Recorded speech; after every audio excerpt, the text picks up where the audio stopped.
ကျမကငကိုတဲ့ကယုံကြည်သူမိသားစုတွေကပေါက်ပွားလာတာဖြစ်တယ်ငငယ်လေးတွေကတစ်နှစ်မပြည့်ခင်တည်းကစကားပြောတတ်တယ်အဲ့တော့တစ်နှစ်အရွယ်ကလေးက Sunday School တက်အပတ်တိုင်းတက်တယ်သို့တော်လည်းပဲဖယားသခင်ရဲ့ကျေးဇူးတော်ကြောင့်အသက်အရွယ်အခြေအနေတစ်ခု14နှစ်လောက်ရောက်တဲ့အခါမှာအထူးပြုစုခြင်းကိုခံရတယ်ပြုစုခြင်းကိုခံရတဲ့အတွက်ကြောင့်ကျမရဲ့ဝိညာဉ်ပိုင်းသက်တာကအပင်ကြီးထွားလာတာဖြစ်တယ်ဒါကြောင့်မလို့မယုံကြည်သူကနေပြီးတော့ယုံကြည်သူပြောင်းလဲလာတဲ့လူဟာနှုတ်ကပတ်တော်နှုတ်စစ်ကိုအလူအလဲအာရပါရတောက်သုံးရမှာဖြစ်တယ်အာမင်နှုတ်ကပတ်တော်နှုတ်စစ်ကိုအာရပါရမတောက်သုံးဘူးဆိုလို့ရှိရင်မကြည်ထွားဘူးမုန်တိုင်းနဲ့တွေ့တဲ့အခါအဲ့ဒီအပင်ကလဲသွားအောင်အဲကြောင့်မလို့ကျမတို့ယုံကြည်သူမိသားစုထဲမှာမှပြောင်းလဲလာကစားယုံကြည်သူကိုဘယ်နှစ်ပြုစုရမလဲ4နှစ်ပြုစုရမယ်အဲကြောင့်မလို့ပေါ့နော်သုတ်တန်ကျမ်းအခန်းကြီး15အငယ်23မှာပြောလဲဆိုတော့ပြုစုတဲ့အခါမှာလဲဝိညာဉ်ရပြုစုတဲ့အခါမှာလဲသူအချိန်တန်မှပြုစုရတယ်ဆိုအခုအချိန်တန်ပြီဆိုမပြုစုဘဲနေလို့ရှင်ဘာဖြစ်လဲအချိန်နောက်ကျသွားတတ်တယ်ပိုးကောင်ကိုက်စားတတ်တယ်ပြီးတော့နောက်ကျသွားတတ်တယ်ဒါကြောင့်အချိန်တန်လာပြီဆိုစကားပြောကိုပြောရမယ်အချိန်တန်တဲ့အခါပြောတဲ့စကားဘာဖြစ်လဲလျှောက်ပါတယ်နော်တချို့သောနေရာမှာလေဖျားသခင်ဖွင့်ပြတာရှိပြောကိုပြောရတယ်မပြောဘဲနဲ့မနေနဲ့မပြောဘဲနဲ့နေဖျားသခင်ပြောခိုင်းတယ်မပြောဘူးဆိုဘာဖြစ်သွားလဲတန်ရှင်သောဝိညာဉ်တော်မီးငြိမ်းသွားဖျားသခင်ခိုင်းတာမလုပ်ဘူးဆိုရင်ဘာဖြစ်လဲဝိညာဉ်မီးငြိမ်းသွားဖျားသခင်မလုတ်ခိုင်းဘူးမလုတ်နဲ့စီးတားတယ်ဖျားသခင်မနစ်သက်ဘူးမကြိုက်ဘူးကျမတို့လုတ်ပါဖြစ်တယ်ဝိညာဉ်တော်နာကြီးစေတယ်ဘာဖြစ်လဲအေးကျမတို့သိတယ်ဆိုကြဲပြောရအောင်နော်ဝိညာဉ်တော်နာကြီးစေတယ်ဖျားသခင်ကလေကိုယ့်ရဲ့ခင်မွန်းတဲ့ကိုချစ်ဖို့မပြောဘူးနော်ကိုယ့်ရဲ့ခင်မွန်းတဲ့ကိုယိုသေးဖို့လေးစားဖို့ပဲပြောတယ်နော်ဒါပေမဲ့အခုဆိုလို့ရှိရင်ဒီနေ့ကစပြီးတော့ယုတ်တိလေးစားမှလို့ယုံကြည်ပါတယ်နော်ဒီထဲမှာညီကိုမောင်နှမလေးမကြမီခင်လေဆရာကြီးဦးစားမင်းဝင်ငါပြီးလို့ရှိရင်ကျမတို့လေမေးခွန်းနေပါတယ်မေးဖို့ရန်အတွက်အချိန်ပေးမယ်နော်ဒါကြောင့်မေးဖို့ရန်အတွက်ပြင်ဆင်ထားနော်စိတ်ထဲမှာမမှတ်မိရင်လို့ရှိရင်စာနဲ့ရေးထားလို့လည်းရတယ်နော်အဲ့တော့ကျမတို့မေးခွန်းမမေးခင်ဒီကနေ့သင်ကြားတဲ့နှုတ်ကပတ်တော်ကိုခံယူတော်သူဟာကောင်းကြီးမင်္ဂလာကိုခံစားရတော်သူဖြစ်တယ်ဖျားသခင်ကောင်းကြီးမင်္ဂလာကိုအမိရဲ့ယူရအောင်နော်လက်တွေ့ပြောပြမယ်သလားကျမတို့အမျိုးသမီးတွေရောတယောက်မကြံဒီမှာရှိရလူအားလုံးကိုဖျားသခင်ရှာပေးထားရှာအဲ့ဒီရှာအပြင်သင်ရဲ့ရှာအပြင်တဲ့သေခြင်းကိုလည်းဖြစ်စေတယ်အသက်ရှင်ခြင်းကိုလည်းဖြစ်စေတယ်အမျိုးသမီးတယောက်ကဘာလာပြောလဲကျမယောက်ျားကမယုံကြည်သူတဲ့အရန်ကောင်းတာပဲအားလုံးကောင်းတာပဲတဲ့သူ့ပြစ်ချက်ဘာတစ်ခုမှမရှိဘူးတဲ့ဖះเจ้าလည်းလိုက်ပို့တယ်တဲ့သူ့ယောက်ျားကိုသူချစ်ပါတယ်ဒါပေမဲ့လို့လဲတဲ့သူမုတ်ဆိုးမှအရန်ဖြစ်ချင်တာပဲတဲ့အဲ့နဲ့ तू ကဘာပြောလဲသိလားဒါနဲ့တဲ့ကျမတဲ့သူ့ကိုသူပြောကျမဘလို့ပြောတယ်လဲဆိုငါမှုဆုံးမဖြစ်ပါစေနေတဲ့ all the time သူပြောတယ်တစ်ချိန်လုံးသူပြောတယ်သူ့သားသမီးတွေကအပြိုလူပြိုတွေဖြစ်ကုန်ပြီအဲ့ဒါပဲသူဆက်ရွတ်နေတာပဲနေ့တိုင်းပြောတလပဲသူပြောတလပြည့်တာနဲ့တယောက်ကြအလူလူနေသေးသွားအရန်ကောင်းတယ်နော်သူယောက်ကြားကသူ့အပေါ်အရန်ကောင်းတယ်ဒါပေမဲ့ဘာတစ်ခုပဲဖြစ်လဲမယုံကြည်သူဖြစ်တယ်သူ့ရဲ့စိတ်ထဲမှာ तू ကဘာဖြစ်ချင်လဲမုံဆိုးမှဖြစ်ချင်တယ်ဒါနဲ့သူ့ရှာကဘာပြောလဲမုံဆိုးမှဖြစ်ပါစေ तू ပြောတယ်ဘယ်နှလကြာတဲ့အခါမှာ तू မုံဆိုးမှဖြစ်သွားလဲကြောက်ဖို့ကောင်းတယ်နော်အဲ့ဒါ तू ကျမလေးတဲ့မုံဆိုးမှဖြစ်တော့ကျမဘလို့ပျော်တယ်လဲမသိဘူးတဲ့အရန်ပျော်တာပဲတဲ့အရန်ပျော်တော့တခါတဲ့သူ့ယောက်ျားအလောင်းကို तू ကြည့်လဲပဲဝမ်းမြောက်နေတယ်ပျော်နေတယ်ဟိုဘက်သွားလဲဝမ်းမြောက်ပျော်နေတာပဲဒါနဲ့အမျိုးတွေကဟိုဘက်အမျိုးတွေကမယုံကြည်သူတွေလေသမီးတွေကလည်းပြောတယ်မမီးကလေဒေဒီဆုံးသွားတာဘာဖြစ်လို့မငိုတာလဲသူများဆိုလို့ရှိရင်သူများယောက်ျားဆုံးသွားရင်သူများငိုတယ်လေမမီးကဘာဖြစ်လို့မငိုဘဲနဲ့ပျော်နေတာလဲသူဘာမှမဖြစ်ဘူးတဲ့သူဘာမှမဖြစ်ကျမပြောချင်တာကျမတို့အမျိုးသမီးတွေကိုလည်းဖျားသခင်ရှာပေးထားသူများအတင်းပြောဖို့အတွက်မဟုတ်ဘူးနော်အဲ့ဒီရှာအဖြစ်ကောင်းသောစကားကိုပြောဖို့ရအတွက်ဖြစ်တယ်။ဒါကြောင့်စကားအဖြစ်မမာသောသူဟာစုံလင်သောသူဖြစ်တယ်။သို့တော်လည်းစကားမှားတတ်တယ်။မှားယွင်းစရာအကြောင်းရှိရမယ်။သို့တော်လည်းမှားယွင်းစရာအကြောင်းဖြစ်စေသောသူဟာဘာလဲ။အမင်္ဂလာဖြစ်တယ်။ဘာဖြစ်သွားလဲ အမင်္ဂလာဖြစ်တယ်ကျမပြောပြမယ်နော်လက်တွေ့နော်ကျမတို့အခုကသင်တန်းအချိန်ကာလအိမ်တော်ထဲမှာနှုတ်ကပတ်တော်ကိုခံယူရတယ်အိမ်တော်ထဲမှာကောင်းသောအရာကိုရယူသိမ့်ပိုက်ရတဲ့အခွင့်အရေးဘုရားသခင်ကျေးဇူးတော်ကြောင့်ဖြစ်တယ်ကျမတို့အမျိုးသမီးတွေကောင်းကြီးမင်္ဂလာဖြစ်ချင်လားအမင်္ဂလာဖြစ်ချင်လားကောင်းကြီးမင်္ဂလာဖြစ်ချင်တယ်ဒီမှာလေကျမကြည့်တဲ့အမျိုးသမီးတွေလေတယောက်မကြံလေကျမတေးသေးချာချာလိုက်ကြည့်တယ်နော်တေးသေးချာချာလိုက်ကြည့်တယ်အမင်္ဂလာတရားမှမရှိဘူးကောင်းကြီးမင်္ဂလာဟာလေလုယာကောင်းကြီးမင်္ဂလာပဲ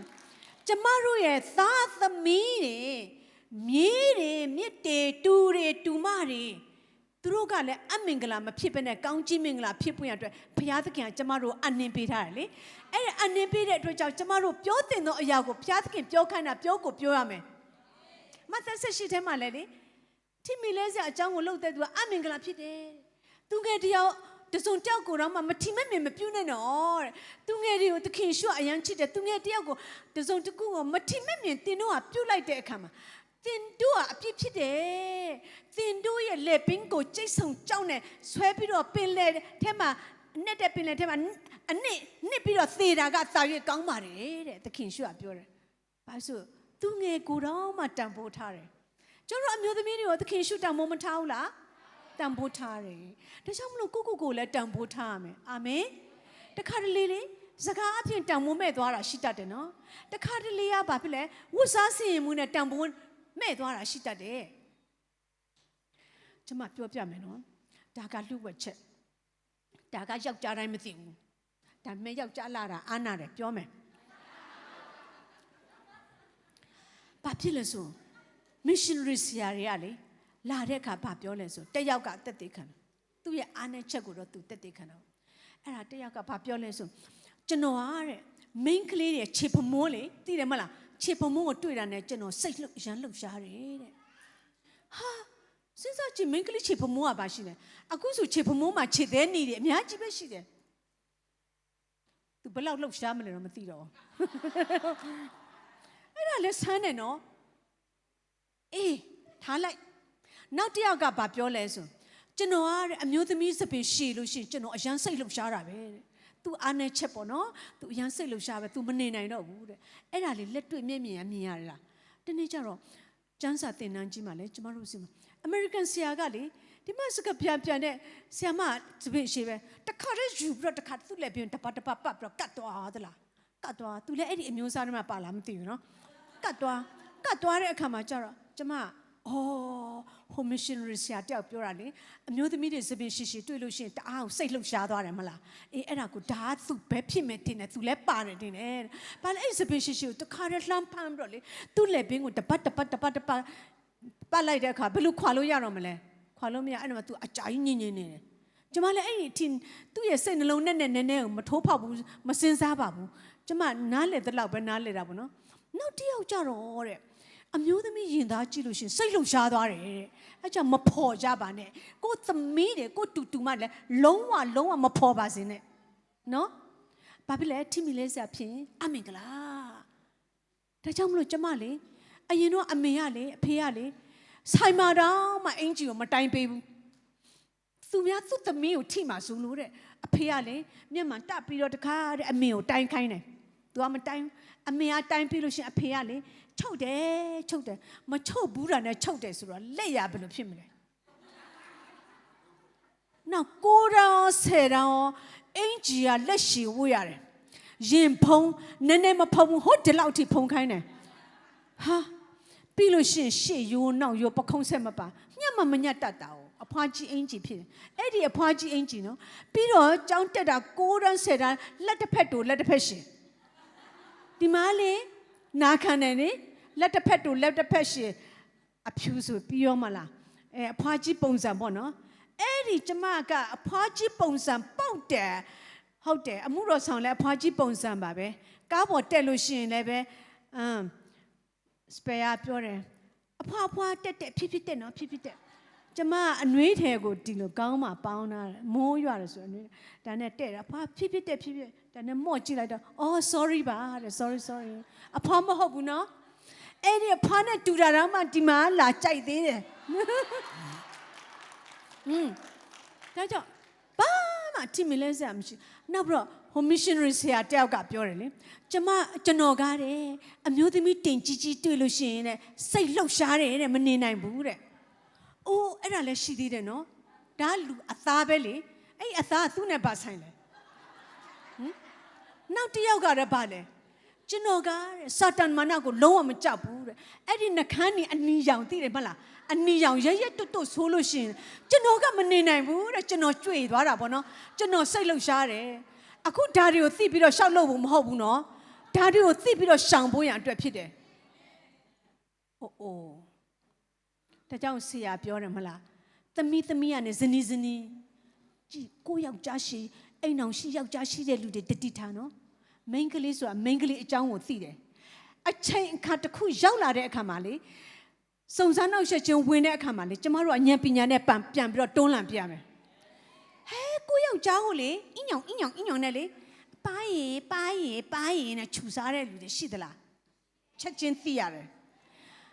ဆရာကြီးနဲ့ခြူစားတဲ့လူသိရှိလေဘသူကသိလဲမိမကသိတယ်ပါရင်ဆရာကြီးချွဲနှွဲ့နဲ့လေမန်းရှိသမျှကိုခြူစားခြင်းတဲ့လူရှိတယ်ဟမ်ယောက်ျားတွေကမိမအကြောင်းကိုမသိဘူးမသိတဲ့အခါမှာပြောလိုက်လို့ရှိရင်ယုံတဲ့အခါမှာအကုန်လုံးပါသွားတယ်ဒါကြောင့်မလို့အမျိုးသမီးများကိုယ့်ယောက်ျားပတ်ဆောင်ကိုအများကြီးရှိလို့ရှိရင်လေသလားမာနမကြီးကြနဲ့တောင်းသိရင်လည်းတောင်းသူတို့အားကိုးတာမဟုတ်ဘူးလေကျမတို့ကိုသူတို့ကမပေးဘဲနဲ့ကိုယ့်ပတ်ဆောင်ကိုတုံနှစ်ပတ်ဆောင်နေသုံးအဲ့လိုသုံးလို့ရှိရင်မာနကြီးလို့ရှိရင်သူတို့ပတ်ဆောင်များလာသူတို့သုံးလို့မကုန်လို့ရှိရင်တခြားအမျိုးသမီးစီမှာရောက်သွားမှာ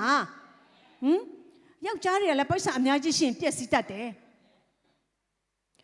မိန်းမတွေကလေချိုးချံချွေတာပြီးတော့အမျော်မြင်ဘယ်လောက်ပဲရှိယောက်ျားတွေကလေတခါတည်းဟိုကဒုက္ခရောက်ပြီဆိုအရန်ပေးခြင်းတယ်ဒုက္ခရောက်ပြီအမလေးအမျိုးသမီးတွေကသနာတတ်တဲ့သဘောရှိတယ်သနာတတ်တဲ့သဘောအများကြီးရှိရသားနဲ့မပေးဘူးဆိုလို့ရှိရင်ဒီလူတယောက်ကလိမ့်သလားညသလားအဟုတ်ကိုပြောလားမဟုတ်တော့ကိုပြောသလားငါယောက်ျားကိုခြူစားမလားသိလားမသိဘူးလားသိရင်ဘာလုပ်ရမလဲကာကွယ်စစ်ထိုးလို့သိရင်ဘာလုပ်ရမလဲကိုယောက်ျားကိုကာကွယ်စစ်ထိုးပေးရမယ်တကယ်ကာကွယ်စစ်တော့မထိုးနဲ့နော်မနေ့ကဟိုစားလေမြောက်သားလို့ဖြစ်မှာစိုးလို့လေဒါကြောင့်မလို့လေအားငယ်နေတဲ့တိမ်ငယ်နေတဲ့ဝမ်းနဲ့ကြေကွဲတဲ့အမျိုးသမီးများငါဆုံးရှုံးပြီးတော့ဘယ်တော့မှမထင်နဲ့ဖျားသခင်စီမှာဉာဏ်ပညာကိုတောင်းပါအချိန်ခါနဲ့ဉာဏ်ပညာဆိုတာလေသူ့အချိန်ရောက်ရင်ပြောတဲ့စကားလည်းလျှောက်ပတင်တယ်လေအချိန်ရောက်တဲ့အခါမှာလေနီးလာပြီဒီအရာကြီးလာတော့မယ်တက်ကနေကာကွယ်စစ်ထိုးလိုက်နော်ကာကွယ်စစ်ထိုးလို့ရှိရင်ရတယ်ကာကွယ်စစ်မထိုးဘဲနဲ့သူ့မှာအသိဉာဏ်ရှိပါတယ်သူ့မှာလည်းအုံနောက်ရှိပါတယ်လွတ်ထားပေးကြည့်ပါလားဘယ်သူပဲငိုရမှာလဲကိုပဲငိုရမယ်ကိုပဲစိတ်ဆင်းရမယ်ကိုပဲအဲ့ဒီအနာကြီးကိုကုသတာအရန်ခက်တယ်အကြောင်းမလို့ပြောချင်တာလေကျမတို့ရဲ့အားနည်းချက်ကိုဖျားသခင်ကလေသူ့ရဲ့အားသာချက်နဲ့ဖြစ်ပေးတာဖြစ်တယ်အားနည်းချက်ကိုဖျားသူ့အားသာချက်နဲ့အယံကိုဖြစ်ပေးခြင်းတာဒါကြောင့်မလို့ကျတို့အမျိုးသမီးများကိုလည်းဖျားသခင်ကခေါင်းနေရာမှာထားခြင်းနဲ့ခေါင်းတော့ပြောလိုက်ပါအောင်ငါတို့ကခေါင်းတော့လို့အမီးမဟုတ်ဘူးနော်လို့အာမင်ဒီနေ့အစပြီးတော့အောင်မြင်ခြင်းအလံကိုလွတ်ထူပြီးတော့နိုင်ခွက်ကိုယူမယ်အကင်းပါမယ်ဟာလေလုယာအကင်းပါမယ်နိုင်ခွက်ကိုယူမယ်ဖယားသခင်ရဲ့သဘောတဘာဝကိုသိလို့ရှိရင်အမြဲတမ်းနိုင်တယ်နော်အမြဲတမ်းနိုင်တယ်ကျမလေးအိမ်တော်ကြတော့လေအယမ်းပဲငိုနေရတာဆရာလည်းပြောတာငိုနေရတာဈေးသုံးဖို့ကလေ3ချက်ပဲရတယ်အင်ဂျင်နီယာနော်အင်ဂျင်နီယာဈေးသုံးဖို့3ချက်ပဲပေးတယ်သူကမရှိလို့ပြောမှာပေါ့ဒါပေမဲ့ကျမသူ pocket money ထဲမှာကြည့်တာလည်းရှိပါတယ်သူအမေကိုပေးဖို့တတ်ဆယ်ဖို့တဖို့ဖယ်ဖို့တတ်သူရဲ့အိတ်ဆောက်ကတတ်စီကန်းနဲ့ပေးရမှာတတ်အရာကိုတွက်ချက်ပြီးတော့တိကျမှန်ကန်တော့လေဒီမှာ3လို့မလောက်ဘူးသလား3ချက်နဲ့မလောက်ဘူးငစီရိုင်းလေးရလေငစီရိုင်းလေးဆိုတေးသေးလေးပဲမလားတေးသေးလေးအဲ့ဒါကိုလေ30သားတော့မဝယ်စားနိုင်ဘူး ဘလို့ဝဲတယ်လဲငါကြက်သားဆိုဘယ်နှကောင်ရမှာလဲသမီးရဲ့30သားလုံးယူလိုက်ပါလားဟော30သားမှပြား60လေးပဲမဟုတ်ဘူးအမေရဲ့ငါကြက်သားပဲပေးပါဟဲ့ဘာဖြစ်လဲငါကြက်သားနဲ့မောင်ကြောင်ထီးနဲ့ကြောင်မစားမလို့ဒီမလေးဘာကြောင်ထီးကြောင်မလဲကြောင်ထီးနဲ့ကြောင်မစားမလို့ဆိုယုံတာပေါ့လိမ့်တာတော့မဟုတ်ဘူးလေစိတ်ထဲမှာခံစားတဲ့အတိုင်းပြောလိုက်တာပေါ့နော်မလိမ့်ပါဘူးလိမ့်တာလည်းမလွယ်ပါဘူးစိတ်ထဲမှာအဲ့လိုပဲခံစားတော့အဲ့လိုပဲထွက်လာတော့အဲ့လိုပဲရတာပေါ့နော်ငါကြက်သားလေးကိုညမနဲ့နေကင်းချက်တဲ့အခါမှာကြာမလောက်ပြန်ဘူးမလောက်ဘူးကိုကအငတ်ခံတော့ဒီမှာလေအယိုးပတိတာဒီမှာအယိုးဒီမှာလည်းကစားမှာလည်းအယိုးမိညောင်ကြီးမှာအယိုးနှစ်ယောက်စလုံးကအယိုးကြီးပဲအယိုးနဲ့အယိုးသမီးလေးတယောက်လည်းရှိသေးတယ်ဆိုတော့ဘယ်လိုလုပ်တော့မှလဲလူ3ယောက်စာသမီးကိုဘာမှမကြွစားလေးနဲ့မြေပဲလော်ထောင်းပြီးတော့လေအဲ့ဒါထမင်းနဲ့ကျွေးတာအော် तू ကလည်းအသားရည်ဆိုပြလှပဝင်းဝါပြီးတော့ချောပြီးတော့ဖွင့်ပြိုးနေတာပဲဘုရားသခင်ကလည်းကောင်းမြတ်တယ်နော်အဲ့ဒီလောက်အတိုင်းတန်နဲ့လေအဲ့လောက်စားရတဲ့အခွင့်ကလည်းကြီးစုတော်ကြောင့်ဖြစ်တယ်ဒါနဲ့လေကို့မှာပိုက်ဆံဆိုငါပြောမပြောတပြားတော့မရှိဘူးတပြားရှိရင်တော်သေးတပြားမှမရှိဘူးတပြားမှမရှိဘူးဘသူအားကိုလဲယောက်ျားကိုအားကိုမိတာအဲ့တော့ကြားစားလေဖယားကိုလည်းအားကိုတယ်ယောက်ျားကိုလည်းအားကိုတယ်မနေ့ကပြောတယ်ယောက်ျားအားကိုလည်းဘာဖြစ်သွားတတ်လဲခွေးသခိုးတယ်ခွေးသခိုးမဟုတ်ဘူးနော်ဖယားသခင်ရဲ့နီလန်လည်းရှိသေးတယ်ပြောပြမယ်ကျတို့အမျိုးသမီးတွေကိုဖယားသခင်ကကောင်းစားခြင်းနဲ့ကြားမှခြင်းကိုအလွန်ပေးခြင်းတယ်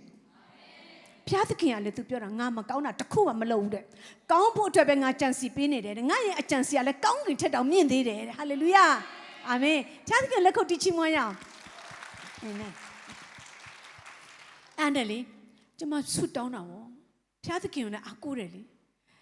ယောက်ျားကလည်းအားကိုးတယ်လို့ဖြစ်သွားတာဘာဖြစ်လဲဆို तू ကပဲပိတ်ဆံပေးမှာဖျားသခင်အပေါ်ကနေဘုတ်ကနေမပြစ်ချဘူးဆိုတော့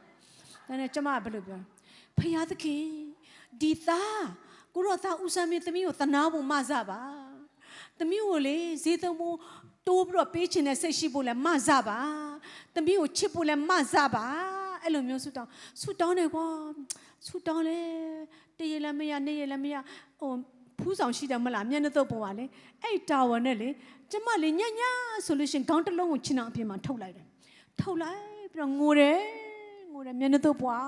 တစ်ခုလုံးရွှဲတယ်ဈေးသုံးဖို့လေတိုးလို့ခြင်းလို့နည်းနည်းလေးမှမရအောင်တိုးလို့ခြင်းလည်းမရအောင်အချစ်ခံခြင်းလည်းမရအောင်ချစ်လားလို့မေးလို့ရှိရင်မဖြေဘူးတော့ဟုတ်တယ် तू အခုအသက်ရှင်နေတယ် तू ကိုမေးကြည့်ချစ်လားလို့မေးမဖြေဘူးသားဟဲ့အော်တယ်နော်အေးအဲ့ဒါလဲဆန်းတယ်ပြီးလို့ရှင်အော်ကျမကလေတိုးပြီးတော့ပေးဖို့တောင်းလဲမရဖျားသခင်စီမှာတောင်းတာပေါ့နော်ဖျားသခင်ကမပေးဘူးပေါ့နော်နောက်ပြီးတော့ तू ချစ်ဖို့တောင်းလဲပဲအချစ်မခံရဘူးဟာဘယ်လိုလဲအစတော့ကလည်းချစ်လိုက်တာအခုကျတော့မချစ်တော့ဘူးဘယ်လိုဖြစ်သွားတယ်လဲနော်စိတ်ထဲမှာတော့အယမ်းခံစားရတာပေါ့နော်အဲ့နဲ့အဆင်မပြေဘူးဒါနဲ့နောက်ပိုင်းကျရက်ကြလာတဲ့အခါမှာကြောက်တယ်လေကျမငိုရတာအယမ်းများသွားတယ်လေညတိုင်းရွှဲတော့ဒါနဲ့तू ကကြားမှာဆိုလို့ကျမနှာခေါင်းညင်ပရိကနေညင် तू လက်နိုးသွားမှာဆိုလို့ချင်းကလည်းဝီနဲ့အပြင်မှာပဲနားကြောင်လှုပ်တယ်ဒါပေမဲ့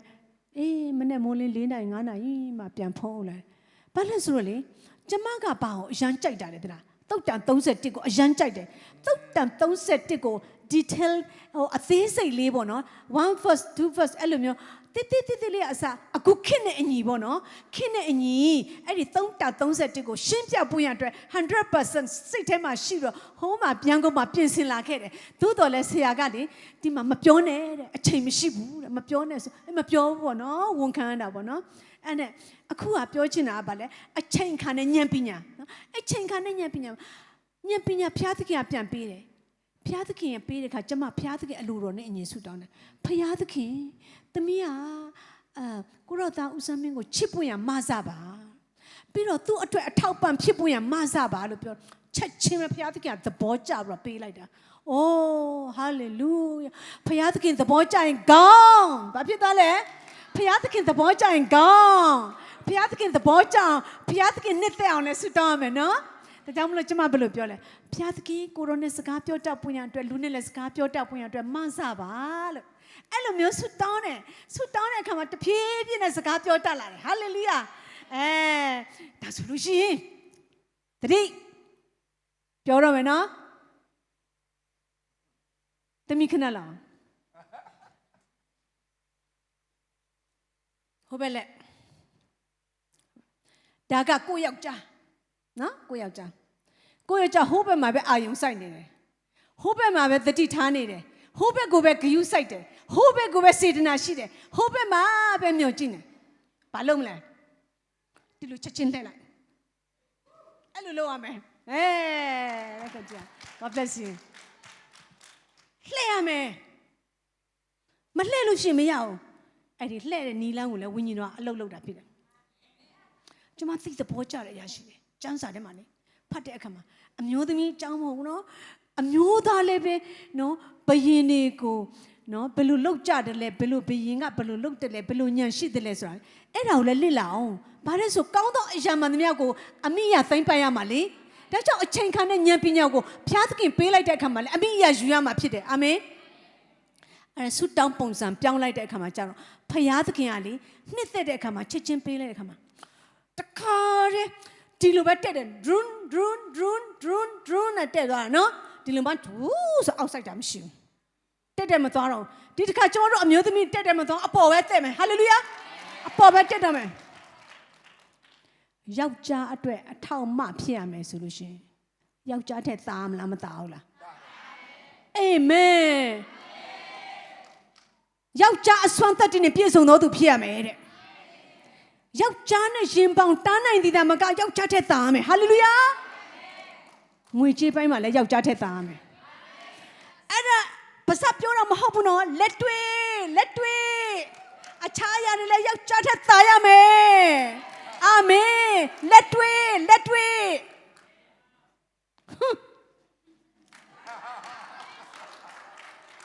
ဉာဏ်ပညာလျှက်တပြည့်ဉာဏ်ထိုးထွင်းဉာဏ်တီးထွင်းဉာဏ်စတတ်သောဉာဏ်တတ်တဲ့အစွမ်းတတ်သင်ရှင်သောဝိညာဉ်တော်ကပဲပေးတာဖြစ်တယ်ကျမတို့လေနေချာသီးခံအလိုတော်ကိုဝန်ခံပြီးတော့ cry ခေါ်ရင်လားခိုင်းရင်လုံးခံမပြောနဲ့ဟုတ်တယ်ဒါပေမဲ့အခုချိန်မှာသဘောပေါက်ပွင့်ရန်အတွက်အခုချိန်ကခတ်သုံးလို့မဟုတ်တော့ဘူးကျမတို့ရဲ့ဖခင်ကဘာတူလဲကျမတို့ဦးစားပေးတဲ့အရာကကျမတို့ရဲ့ဖခင်ဖြစ်မယ်ဒါဆိုလို့ရှိရင်ယောက်ျားကိုယိုသေးတော်လည်းပဲယောက်ျားကိုဦးစားမပေးနဲ့ယောက်ျားကဖခင်သခင်မဟုတ်ဘူးကိုသားသမီးတို့ကိုအသက်နဲ့ပေးပြီးတော့ချစ်ပြီးတော့အပင်ပန်းခံအသက်ပေးပြီးတော့သူတို့ကိုပြုစုပေးမဲ့လို့လဲကိုသားသမီးကကိုဖခင်မဟုတ်ဘူးဒါကြောင့်မလို့ဖယားသခင်နဲ့ယင်းနီးကျွမ်းဝင်လာတဲ့အချိန်ကကြာလေဉာဏ်ပညာပိုရလေပို့ပြီးတော့ဖယားသဘောကိုသိလေပို့ပြီးတော့တိုးတက်လာလေပဲဖြစ်တယ်အာမင်ကျမတို့ကြွားဖို့အတွက်မဟုတ်ဘူးနော်သာရမယ်ဆိုတာပြောရင်သဘောပေါက်တော့မသာဘူးဆိုလို့ရှိရင်အနှိမ်ခံရမှာသာအောင်ဖယားသခင်ကိုပဲအားကိုယောက်ျားကိုအားမကိုနဲ့ဒီလိုပဲဝိညာဉ်ပိုင်းမှာလည်းပဲကျမတို့တဖြည်းဖြည်းနဲ့ကြီးထွားလာတဲ့အခါဘုရားသခင်စီမှာဉာဏ်ပညာရလာတယ်လို့ပဲဘုရားသခင်ရဲ့ကောင်းချီးမင်္ဂလာတဖြည်းဖြည်းနဲ့များလာတယ်ကြွားဖို့အတွက်မဟုတ်ဘူးဟန်ဆောင်ပြီးတော့တောင်းစားပုံစံလည်းမလုပ်တဲ့ပုံမှန်ပဲနေသွားအများကြီးရှိနေအများကြီးရှိုးမပြတ်နဲ့ပုံမှန်လေးနဲ့မှင်သိသိနဲ့နေသွားလိုက်တိကောအခန်းကြီး73အငယ်9ကနေ17ထိကြည့်အောင်တိကောအခန်းကြီး73နော်ကဲကြည့်ယခုမူကားငါတို့သည်မစုံမလင်သိတတ်ကြ၏ပရောဖက်ညာနဲ့မစုံမလင်ဟောတတ်ကြ၏စုံလင်ချင်းသို့ရောက်သောအခါမူကားမစုံလင်သမျှတို့သည်ကွယ်ပြောက်ကြလိမ့်မည်မစုံလင်ဘူးဆိုတာသိလားမစုံလင်ဘူးဆိုတာအကုန်မသိသေးဘူးတဲ့မစုံလင်ဘူးဆိုတာအကုန်နားမလည်သေးဘူးနော်စုံလင်ခြင်းဆိုတဲ့အရာကဘာလဲကောင်းကင်နိုင်ငံရောက်ရင်စုံလင်မယ်ကောင်းကင်နိုင်ငံအစုံလင်ဆုံးအပြည့်ရှံဆုံးနေရာဖြစ်တယ်ကျမတို့အခုစကားပြောတတ်တယ်လို့ထားလိုက်မစုံမလင်ပဲပြောသေးတယ်ပရောဖက်ညာနဲ့ဟောတယ်ထားလိုက်မစုံမလင်ပဲဟောသေးတယ် ဉာဏ်ပညာရှိတယ်လို့ထားလိုက်မစုံမလင်ပဲဉာဏ်ပညာရှိသေးတယ်ဒါပေမဲ့ကျွန်တော်တို့တနေ့ကျရင်စုံလင်ခြင်းတို့ရောက်မှာဖြစ်တယ်ဒါကြောင့်အမျိုးသမီးများလေတကယ်တော့ဆိုအမျိုးသမီးများလူများစိတ်ကိုထိုးဖောက်နိုင်တယ်ဒါပေမဲ့လို့လည်းပဲတကယ်ပဲဖျားသခင်နဲ့ဆက်ကတ်တယ်ဆိုလို့ရှိရင်လူများစိတ်ကိုပိုးပြီးတော့ထိုးဖောက်နိုင်တာဖြစ်တယ်အော်စရာကျမလေးလက်တွေ့နော်ကျမအိမ်မှာလေရက်ွက်လူကြီးနဲ့ထောက်လိုင်းရင်းတွေလာတယ်သလားလာတာတခါတည်း9 ယောက်10 ယောက်လောက်လာပြီးတော့ထိုင်ကြစာရွက်စာတမ်းနဲ့လာတယ်ဆရာလည်းအိမ်မှာမရှိဘူး gospel သွားကျမထိုင်တော့ကျမညီမလေးနဲ့သူ့ရဲ့ခင်မွန်းတယ်ရှိတယ်ဒါနဲ့စာရွက်စာတမ်းနဲ့လာတာဘာလာလို့လဲသလားပိုက်ဆံတောင်းတာပိုက်ဆံငွေဘယ်နှသိန်းဆိုတော့တခါတည်းဒီမှာစာရွက်စာတမ်းလာဒီမှာဘာလဲဟိုကအမိတ်ကြလာတဲ့အတွက်ကြောင့်ဘာလဲကြောက်လာတခါတည်းလေကျမကလေသူတို့ပြောသမျှကိုကျမတခိုးဆိုတခိုးမှပြန်မပြောပါစပ်ပိတ်တယ်နားထောင်တယ်ပြီးလို့ရှိရင်သူတို့ပြောပြီးတော့ကျမကလေဘယ်လိုခေါ်မလဲညီမလေးရဲ့ယောက်ျားဘက်ကိုလှည့်ပြီးတော့လေကရင်လိုပြောလိုက်တယ်ရသပါဖော်ရကတိပါရသလုံးရတူတူနော်တပေသရာလဲတူလေးဟီပြောငါစိတ်ထိခိုက်လိုက်တာငါနှလုံးသားကြည်ကွဲပြီးတော့ငါသေခါနေဖြစ်နေတယ်ငါယောက်ျားလည်းအိမ်မှာမရှိဘူးငါမှလည်းပိုက်ဆံတပြားမှမရှိဘူးအမပိုက်ဆံရှိတယ်မေ့သွားတာလေမေ့သွားတယ်လေဖျားသခင်ကလည်းမေ့အောင်လုပ်တတ်တယ်နော်နောက်ပြီးတော့လေအဲ့ဒီလိုကဘာဖြစ်လဲဆိုသူတို့ကထောက်လိုက်ရင်ပါတယ်နေကမျက်မှန်နဲ့ချောင်းကြည့်နေကျမထောက်လိုက်ရင်ဆိုတော့ကရင်စကားနားလည်မလားနားမလည်ဘူးလားနားလည်မှာပေါ့တင်းတီးတယ်ရစပါဖို့ငါစိတ်ဆင်းရဲလိုက်တာငါတီလောက်အောင်စိတ်ဆင်းရဲတယ်ငါမှလည်းတပြားမှမရှိဘူးငါယောက်ျားလည်းအိမ်မှာမရှိဘူးဆိုသူကဘာပြောလဲအိုးသူကနားလေတယ်အိုးဆရာမကိစ္စမရှိဘူးဘာမှမစိုးရင်လည်းဆရာမမပူနဲ့ချက်ချင်းကိုကြွသွားတာပဲအဲ့လားမြန်ဆန်နဲ့ကြွသွားတာလေဘာမှတော့မှဘာမှမပြောဘဲနဲ့မြန်ကိုပဲအမြန်သုတ်နေတာပဲအဲ့ကျဟာ praise the Lord ပဲကျေးဇူးတော်ပဲငါအဲ့လိုပြောလိုက်တာမှန်သွားတယ်သူတို့ရဲ့နေကမျက်မှန်သူတို့ချောင်းကြည့်သူတို့ငါကသူ့မျက်စိကိုတော့နှလုံးသားထဲကငါထိုးသိတယ်ဒါကတော့ဒီလိုပြောမယ်ဆိုလို့ရှိရင်ငါဘယ်လိုပြောရမလဲတကယ်တမ်းကြောက်ကျမကိုလေအိုးအရင်တော့သူများငတုံးတော့ငါအားတော့ဘာလို့ပြောတယ်လေကျမကလေအဲ့လိုမျိုးပါးစပ်ပိတ်တယ်အဲ့ဒါပါးစပ်ပိတ်ဘာဖြစ်လဲဝန်ခံတာပေါ့နေဟာသုံးစားလို့မရဘူးဆိုဝမ်းနဲ့နေဟာအတုံးမကြောက်ဘူးဆိုဝမ်းနဲ့နေဟာငတုံးဆိုဝမ်းနဲ့နားလေတယ်လေငတုံးဆိုတာသိတယ်လေဝမ်းနဲ့နောက်ပိုင်းကျတော့လေတိလာတဲ့ခါမှာကြောက်ငတုံးလို့ပြောငါမတုံးဘူးငါအရင်အလွန်ထက်မြက်တော်သူဖြစ်တယ်သုံးစားလို့မရယေရှုခရစ်တော်နာမနဲ့ငါညင်းပယ်တယ်ငါသုံးစားလို့ရတော်သူဖြစ်တယ်နှိမ့်ချခြင်းကကောင်းတယ်ဒါပေမဲ့လို့လည်းမကောင်းတဲ့စကားကို reject လုပ်ရမယ်အဲ့ reject လုပ်နိုင်တက်သွားပြီအဲ့ဒါဘုရားသခင်ပေးတဲ့ဉာဏ်ပညာအပြင်သူ့ချိန်ရောက်လာတဲ့အခါမှာသုံးကိုသုံးရမယ်ပြောကိုပြောရမယ်အချိန်မတိုင်မပြောနဲ့အချိန်တိုင်မှပြောဟာလေလုယာဒါကြောင့်မလို့လူတွေရဲ့စိတ်ဝိညာဉ်ကိုထိုးပေါက်သိတဲ့ဉာဏ်ပညာသန့်ရှင်းသောဝိညာဉ်တော်အဖြစ်မဲ့ရတယ်ဓမ္မရာဇဝင်21ငယ်10တော့မှဖတော့နော်ဒါဝိဒ်ကရှောလူကြောက်တယ်အရင်တော့ရှောလူကဘာရှောက်လို့လဲသတ်ကြီးပဲ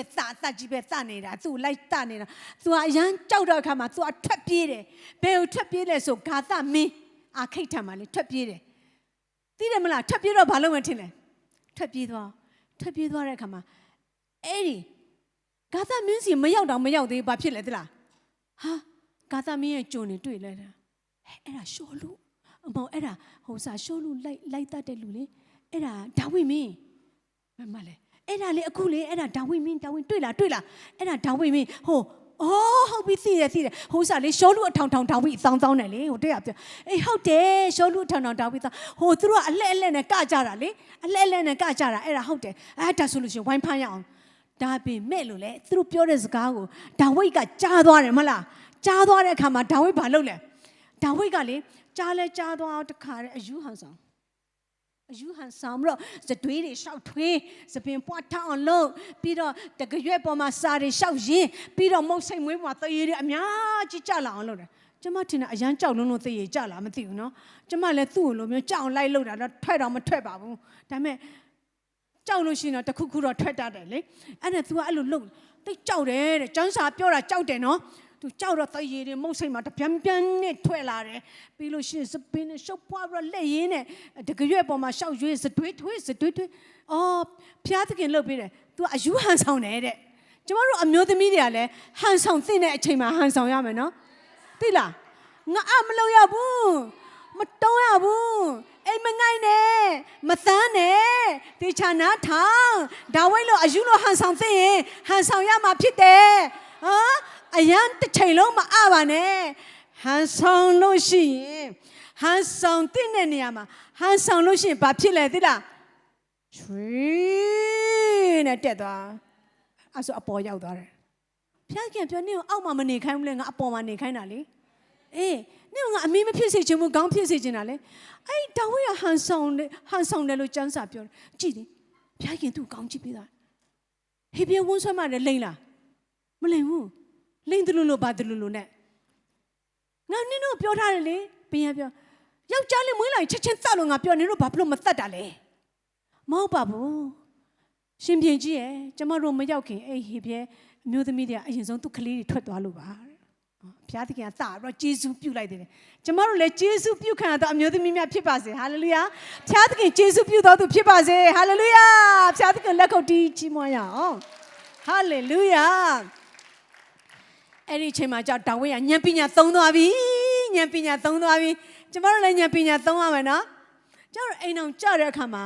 ကောင်းကောင်းမွန်မွန်ရေရေလဲလဲချက်တက်ပြုတ်တက်စကားပြောတတ်တယ်ဘသူရှိလို့လဲအိမ်အောင်ကြကစားအတွေ့အကြုံမှမရှိသေးပဲဟိုအတွေ့အကြုံမရှိသေးတခါတလေကြတော့လေကျမတို့ကြည့်ရတာကျမတို့ကလေဟိုပညာကိုယူတယ်အခုကလည်းအသက်နည်းနည်းကြီးပြီးဆက်ပြီးတော့ယူရအောင်မှဖြစ်တယ်လားဆက်ပြီးတော့ယူမယူဘဲနဲ့နေလို့မရအောင်ယူပါဘုရားသခင်ကဆက်ပြီးတော့ပေးနေတော့မှရှိတယ်ပေးနေဆဲဖြစ်နေတယ်ဟာလေလုယာအိမ်အောင်ကြရခါလေကျမကလေဆရာကိုသိကြောက်လို့တော့ဘာဖြစ်လို့ကြောက်တယ်လဲဒါဝိဒ်ကလည်းကြောက်တတ်တယ်ဘုရားသခင်ကကြောက်တတ်တဲ့စိတ်သဘောမပေးဘူးကျမလည်းကြောက်တယ်ဆရာကဘာဖြစ်လို့ကြောက်လဲထင်တယ်ပွစီလို့ကြောက်တာ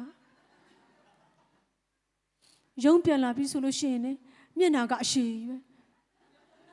ငကူတွေကလည်းရှည်ပါတယ်လေပိန်တော့လည်းရှည်တာထရှည်တော့လေကျမလည်းအရန်ကြောက်တာပဲဟာကလေးတယောက်ပဲရှိနင်ကလည်းမပြီးသေးဘူးနင်ကငိုနေတယ်ဒီမှာလည်းပိုက်ကြီးတလုံးကလေးလိုက်တာနေဖေရတဲ့ပြန်လာတော့မင်းငါချက်လို့လည်းမပြီးငါ့ကိုပြောတော့မှာပဲဆိုရမ်းကြောက်ဟာဘွားကနေပေါ်လာဒီမျက်ရည်ကဘုရုကနေဆိုထွက်လာတုတ်လိုက်တယ်တွေ့ဟိုဘက်ကဟာဘာဖြစ်လို့ဟိုမှာထားလဲဒီဘက်ဘာဖြစ်လို့ထားလဲဘရန်ကနေဆိုအဲ့လိုမျိုးလှုပ်လိုက်တဲ့အခါမှာကြောက်ဟာပို့ပြီးတော့ကြောက်တယ်ဒါပေမဲ့အရှိမတော့မငုံအနောက်မှာပဲငိုတယ်ငုံဒါပေမဲ့ဘုရားသခင်ကလေ तू ကကြောက်တဲ့စိတ်သဘောကိုမပေးဘူးတဲ့ချစ်တတ်တဲ့စိတ်ကိုပဲပေးတယ်တဲ့ဟာလေလုယာအေးချစ်တတ်တဲ့စိတ်ကိုပေးဒါပေမဲ့လို့လေအခုချစ်တတ်တဲ့စိတ်ကဘယ်ပြောက်သွားလဲကြောက်တဲ့စိတ်တွေပဲပေါ်လာနေတာဟုတ်နော်အေးဒါကြောင့်မလို့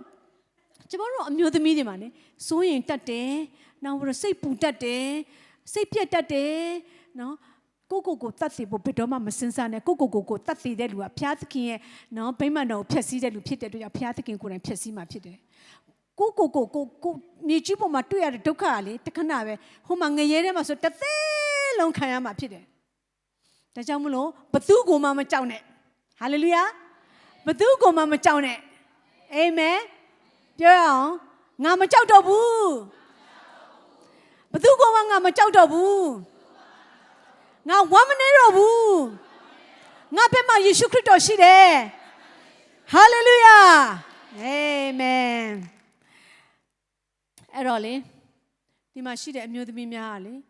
သင်ခန်းစာမယူဘူးအသက်ကြီးတဲ့သူမှမယူဘူးဆိုလို့ရှိရင်အောင်မြင်တော့သူမဖြစ်လာနိုင်ဘူးဒါကြောင့်နှုတ်ကပတ်တော်ထဲမှာဖော်ပြတဲ့အတိုင်းပဲနှုတ်ကပတ်တော်ကိုလည်းဘယ်သူမှတအုပ်လုံးမှမိတဲ့လူလည်းမရှိပါဘူးကျမတို့လည်းကြမ်းတတ်ပုဂ္ဂိုလ်မဟုတ်ပါဘူးတစ်ပေခန်းကြီး9အငယ်9-6ကြည့်အောင်တစ်ပေ9-6ထိုနည်းတူအသက်ပြိုသောသူတို့အသက်ကြီးသောသူတို့၏စကားကိုနားထောင်ကြလော့ထိုများမကအချင်းချင်းတယောက်အောက်တယောက်နှိမ့်ချလျက်နေ၍နှိမ့်ချခြင်းတစားကိုဆင်ကြလော့အကြောင်းမူကားထောင်လွှားစော်ကားသောသူတို့ကိုဖျားသခင်စီတားတော်မူ၏စိတ်နှိမ့်ချသောသူတို့အားကျေးဇူးပြုတော်မူ၏ကာလအချိန်တန်လျှင်ဖျားသခင်သည်သင်တို့ကိုချီးမြှောက်တော်မူမည်အကြောင်းတကိုးကြည်သောလက်တော်အောက်၌ကိုနှိမ့်ချကြလော့ ဝိညာဉ်လူစီကလည်းပညာယူရမယ်အသက်ကြီးတဲ့သူတွေစီကလည်းပညာယူရမယ်ဝိညာဉ်လူစီကပညာယူလို့ရှိရင်ဝိညာဉ်အရာတွေအများကြီးရတယ်အသက်ကြီးတဲ့လူတွေကနေပညာယူလို့ရှိရင်လည်းသူတို့ရဲ့အတွေ့အကြုံအားဖြင့်သူတို့ကြော်လွှားလာခဲ့တဲ့အရာသင်ခန်းစာတွေလည်းအများကြီးရလာမှာဖြစ်တယ်နော်ဒါကြောင့်အသက်ကြီးသောသူတွေစကားကိုနားထောင်ပြီးတော့အချင်းချင်းတယောက်အောက်တယောက်နှိပ်ချမယ်နော်နှိပ်ချခြင်းတစားကိုလည်းဆင်ရမယ်တဲ့နော်အမျိုးသမီးများအချိန်တိုင်ဘုရားသခင်ချီးမြှောက်မယ်ဆိုတော့အဲ့ဒီဂတိစကားရှိပါတယ်ကျမတို့ကရဲရင်ပြီးတော့ဘုရားသခင်ဉာဏ်ပညာနဲ့ဘုရားသခင်ဗိတ်သိမ့်နဲ့အလုံးလုံးမယ်ဆိုလို့ရှင်ဘုရားသခင်ဘုန်းတော်တာ၍ထင်ရှားလာမှာဖြစ်တယ်ဟာလေလုယာဒါဘုရားကအချိန်နဲ့အချိန်လုံးလို့တော့ဘုရားဖြစ်တယ်အာမင်ဒါကြောင့်ဘုရားရဲ့အချိန်ကဘယ်တော့မှမစောတော့ဘုရားဘယ်တော့မှမနောက်ကျတော့ဘုရားဖြစ်တယ်အချိန်နဲ့အလုပ်လုပ်တော့ဘုရားသခင်ဖြစ်တယ်ဒါကြောင့်မလို့ကျမတို့တယောက်ချင်းစီမှာလည်းဘုရားသခင်ကသူ့အချိန်ခါနဲ့သူလုပ်ပေးမှဖြစ်တဲ့တရားစိတ်တကြခြင်းမရှိဘူးအားငယ်ခြင်းမရှိဆူတောင်းပါဝမ်းနဲ့လည်းဆူတောင်းစိတ်မတန်ကြီးတွားတဲ့ခါလဲဆူတောင်းကြောက်တဲ့အခါမှာလဲဆူတောင်းအားငယ်တဲ့အခါမှာလဲဆူတောင်းပါတင်းတို့ကြတဲ့မျက်ရည်ကိုဘုရားသခင်ဘူးတော်ထဲမှာထက်ထားတယ်အရင်တော့ကြတဲ့မျက်ရည်ကိုလည်းဘုရားသခင်ဘူးတော်ထဲမှာထက်ထားပြီးတော့မှတ်ထားတယ်ဆိုတာမှတ်မိပါယခုလည်းနောက်ထဝိညာဉ်အတွက်ကြားတဲ့မျက်ရည်ရှိမယ်ဆိုလို့ရှိရင်ဘုရားသခင်ဘူးတော်ထဲမှာထက်ထားပြီးတော့ဝိညာဉ်များစွာကိုရိတ်သိမ်းရသောအခွင့်ကိုဘုရားသခင်ကိုယ်တိုင်ပေးမှာဖြစ်တယ်ဆူတောင်းလို့နဖူးတွင်ပါစေကိစ္စမရှိဘူးဆူတောင်းတာဘာလဲတွန်းစိတ်ညစ်လို့တွန်းတာမဟုတ်ဘူးဆူတောင်းလို့တွန်းတာကိုရောအတွက်တွန်းကိစ္စမရှိဘူးတချို့လူတွေဆူတောင်းတာဘယ်လိုဒီကနေတွန်းတာစမိတ်လေးချဘယ်သူမှမတွေ့ဘူးအဲကြောင့်ကျမတို့ဘလောက်ပဲအချင်းနေဘယ်လိုပဲကောင်းလဲဆူတောင်းကိုတွေ့ပဲမဟုတ်သူများအတွက်လည်းဆူတောင်းအသင်းတော်အတွက်လည်းဆူတောင်းအသင်းဆရာအတွက်လည်းဆူတောင်းအမှုတော်ဆောင်တွေအားလုံးအတွက်ဆူတောင်းကိုသားသမီးတွေကိုမိသားစုဆူတောင်းတာတစ်ခါဆူတောင်းတနိုင်လောက်ကြာဆိုဘုရားသခင်ကလေကျမတို့ဆူတောင်းမှုအချိန်ကိုခန့်ခွဲပေးလို့လည်းရပါတယ်အလုံးလုံးရင်းနဲ့ဆူတောင်းလို့ရတယ်ဒါပေမဲ့ကျမကိုယ်တိုင်ကလေကလေးငယ်တော့ကလေအိုးဆူတောင်းတဲ့ကအလကားဆူမတောင်းရအောင်ပိုက်ဆံပေးပြီးတော့ဆူတောင်းရတယ်ဟာပိုက်ဆံဘယ်ရလဲပိုက်ဆံမရှိဘူးအဲ့ဈေးသုံးမှုတဲ့အငတ်ခံပြီးတော့လေ15ပြားစုအိုးမွေးငါတစ်ခါစားလို့ရှိရင်လည်းဘယ်လောက်လဲ35ပြားစုအမလေး35ပြားကစုံရတဲ့တစည်းနှစ်စည်းစာလောက်ဆိုမနှဲဘူးလေအဲ့ဒါကျမလေမွေးငါစားခြင်းနဲ့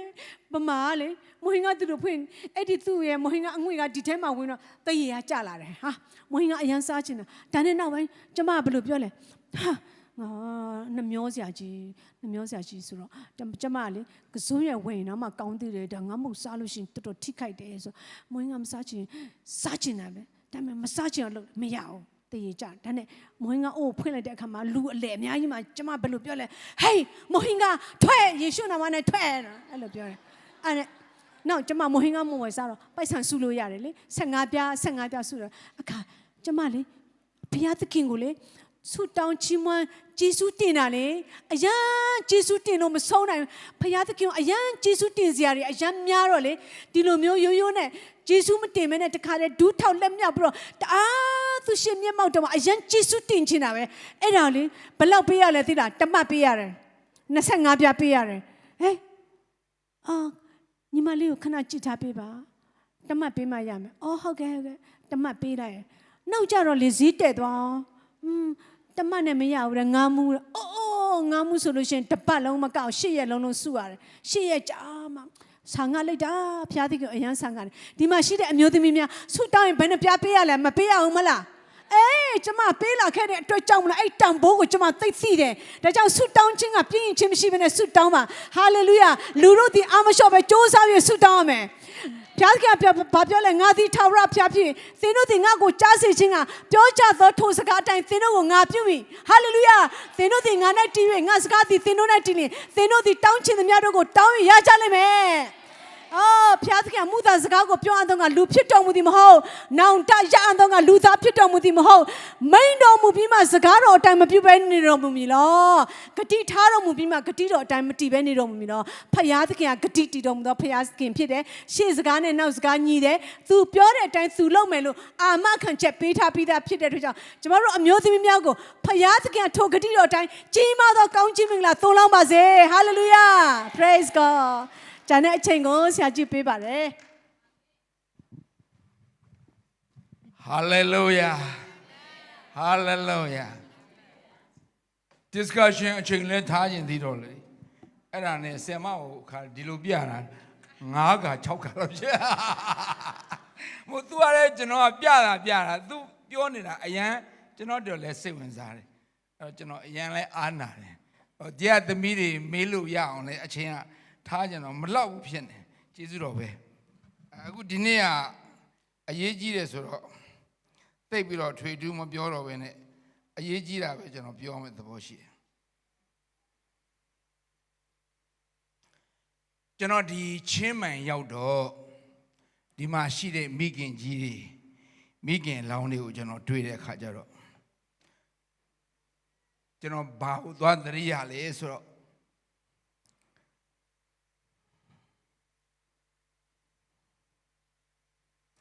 ဘာလို့သွားသတိရတယ်ဆိုတော့ရုဒ္ဓဝတ္ထုကိုကျွန်တော်သွားပြီးတော့သတိရတယ်ရုဒ္ဓဝတ္ထုလေ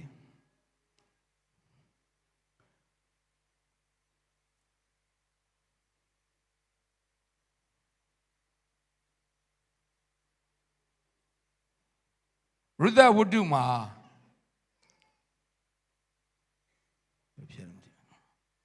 ရုဒ္ဓဝတ္ထုမှာတကယ်စိတ်ဝင်စားစရာကောင်းတဲ့အရာလေးတွေရှိနေတယ်ရုဒ္ဓဝတ္ထုမှာဆိုတော့အရေးတဲ့အရာပေါ့ကျန်စားပါအဲ့ဘက်ကနေထပ်ဖောက်နေအချိန်နဲ့ပါလဲဆိုမှထပ်ဖောက်နေဘာဖြစ်သွားမလဲထားလိုက်ကျွန်တော်ရုဒ္ဓဝတ္ထုကိုသွားတွေ့တဲ့အခါမှာရုဒ္ဓဝတ္ထုအခန်းကြီး1မှာရုဒ္ဓဝတ္ထုအခန်းကြီး1မှာဘာတွေ့ရလဲဆိုတော့တကယ်စိတ်ဝင်စားစရာကောင်းတယ်ဧလကာနမမိနဲ့နော်ဧလကာနရဲ့ဇနီးကဘာလို့လဲနောမိသူတို့ဣသရေလပြည်မှာအစာရေစာခေါင်းမာတော့မောဘပြည်ကိုသူတို့ပြောင်းလာတယ်မောဘပြည်ကိုပြောင်းလာတဲ့အခါကျတော့မောဘကအစာအစာကျွယ်ဝတော့ငါတို့ခဏသွားပြီးတော့မောဘပြည်မှာတဲခိုမယ်ဆိုပြီးမှသွားတဲခိုတာတဲခိုတဲ့အခါကျတော့အစာအစာအလုံးအဆင်ပြေတယ်ဒါတနည်းအားဖြင့်ဧလကာနပြန်ကြည့်မယ်ဆိုရင်ဖခင်တယောက်ရဲ့တာဝန်လင်းရဲ့တာဝန်ကြည့်ပြောနေသူ့မှာသားလေး2ယောက်ပါလာတယ်သားမိ4ယောက်ပေါ့4ယောက်ပါလာတယ်4ယောက်ပါလာပြီးတော့မှအဲ့ဒီမှာနေတော့မကြခင်မှာပဲဧလကာနကသေသွားတယ်သေသွားတော့နောမိကသူ့သား2ယောက်နဲ့အဲ့ဒီမှာယုံကန်ရတယ်ဒါနဲ့ကလေးတွေကသား2ယောက်ကြီးလာပြီးတော့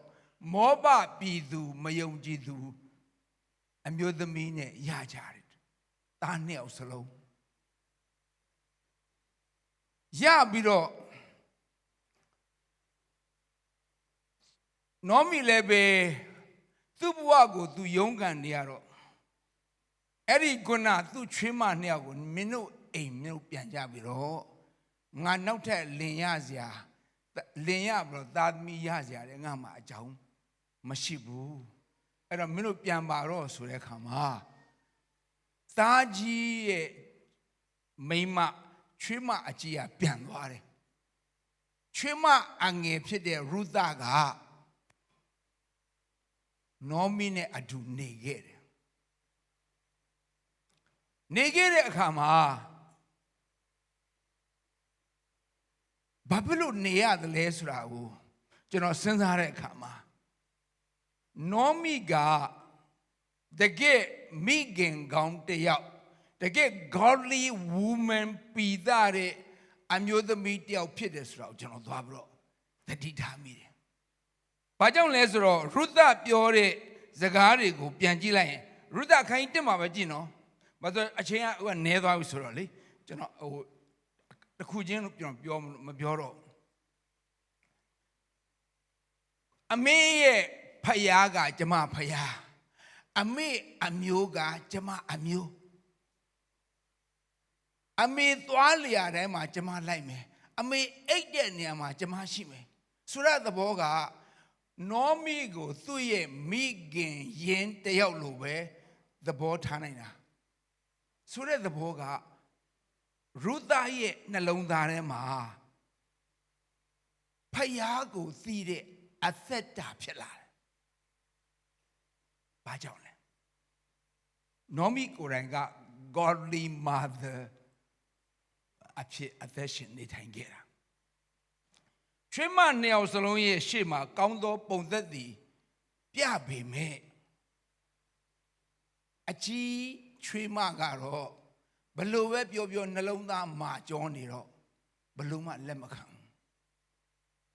ဒါပေမဲ့အငယ်ချွေးမကတော့ထာဝရဘုရားနဲ့သိပြီးတော့မှနောမီနဲ့အတူနေထိုင်တယ်အဲ့တော့ဘုရားခင်ကသူ့ကိုဘောဇာနဲ့တွေ့စီတယ်နောမီကတဆင့်ဆိုတော့ဒီနေရာမှာကျွန်တော်သင်ခန်းစာတစ်ခုထုတ်ချင်တာဗာလဲဆိုတော့ဒီမှာရှိတဲ့မိခင်ကြီးများကိုယ့်ရဲ့ချွေးမတွေရှေ့မှာပဲဖြစ်ဖြစ်ကိုယ့်ရဲ့သားတွေရှေ့မှာပဲဖြစ်ဖြစ်ကိုယ့်ရဲ့သမီးရှေ့မှာပဲဖြစ်ဖြစ်သူတို့ထာဝရဘုရားနဲ့တည်ကျွမ်းပြီးတော့မှဘုရားရဲ့အမှုတော်မြတ်ထဲမှာပါဝင်လာစေခြင်းကျွန်တော်ဘာလုပ်လဲ godly life ဖြစ်မှာတချို့သောယောက်ျားမတွေကချွေးမအပေါ်မှာမကောင်းဘူးသမက်ပေါ်မှာမကောင်းဘူးအဲ့တော့ဘာပဲဖြစ်ဖြစ်မိခင်ကြီးများကဖះမှာဘလောက်ပဲမွေ့လျော်ဘလောက်ပဲစိတ်အားကြီးကိုယ့်ရဲ့ life က carnal Christian ဖြစ်နေမယ်ဆိုရင် carnal mother ဖြစ်နေမယ်ဆိုရင် carnal life အသက်တာဖြစ်နေရင်ကိုယ့်ရဲ့သမက်တွေချွေးမတွေသားသမီးတွေကဘယ်တော့မှအမှုတော်ဆောင်ဖြစ်မလာဘူးအဲ့ဒါသဘာဝကြတယ်ဘာဖြစ်လို့ကျွန်တော်သဘာဝကြတယ်လို့ပြောမယ်ဆိုရင်ကျွန်တော်တို့သားသမီးတွေချွေးမတွေသမက်တွေအမှုတော်မြတ်တဲ့မှာပါဝင်လာဖို့ဆိုတာကသူတို့အသီးသီးကကျွန်တော်တို့မိဘနှစ်ပါးရဲ့အသက်တာယောဂမနှစ်ပါးရဲ့အသက်တာကိုကြည့်နေတာကျွန်တော်တို့ကပြောတာကတခြားကျွန်တော်တို့ရဲ့ lifestyle ကတခြားဆိုရင်ဘလောက်ပဲပြောဖခင်ကောင်းမြတ်တယ်ပဲပြောဖခင်အသက်ရှင်ပဲပြောနော်ဖခင်ခင်ကကျွန်တော်တို့နဲ့အတူမွေ့လျော်တဲ့အတူရှိတဲ့ကျွေးမွေးတဲ့ Jehovah Jireh ဖခင်ပဲပြောသူတို့ကမယုံဘူးသာသနာပလူပဲဖြစ်မြို့ပလာခရိယန်ကဆင်းသက်လာတဲ့လူပဲဖြစ်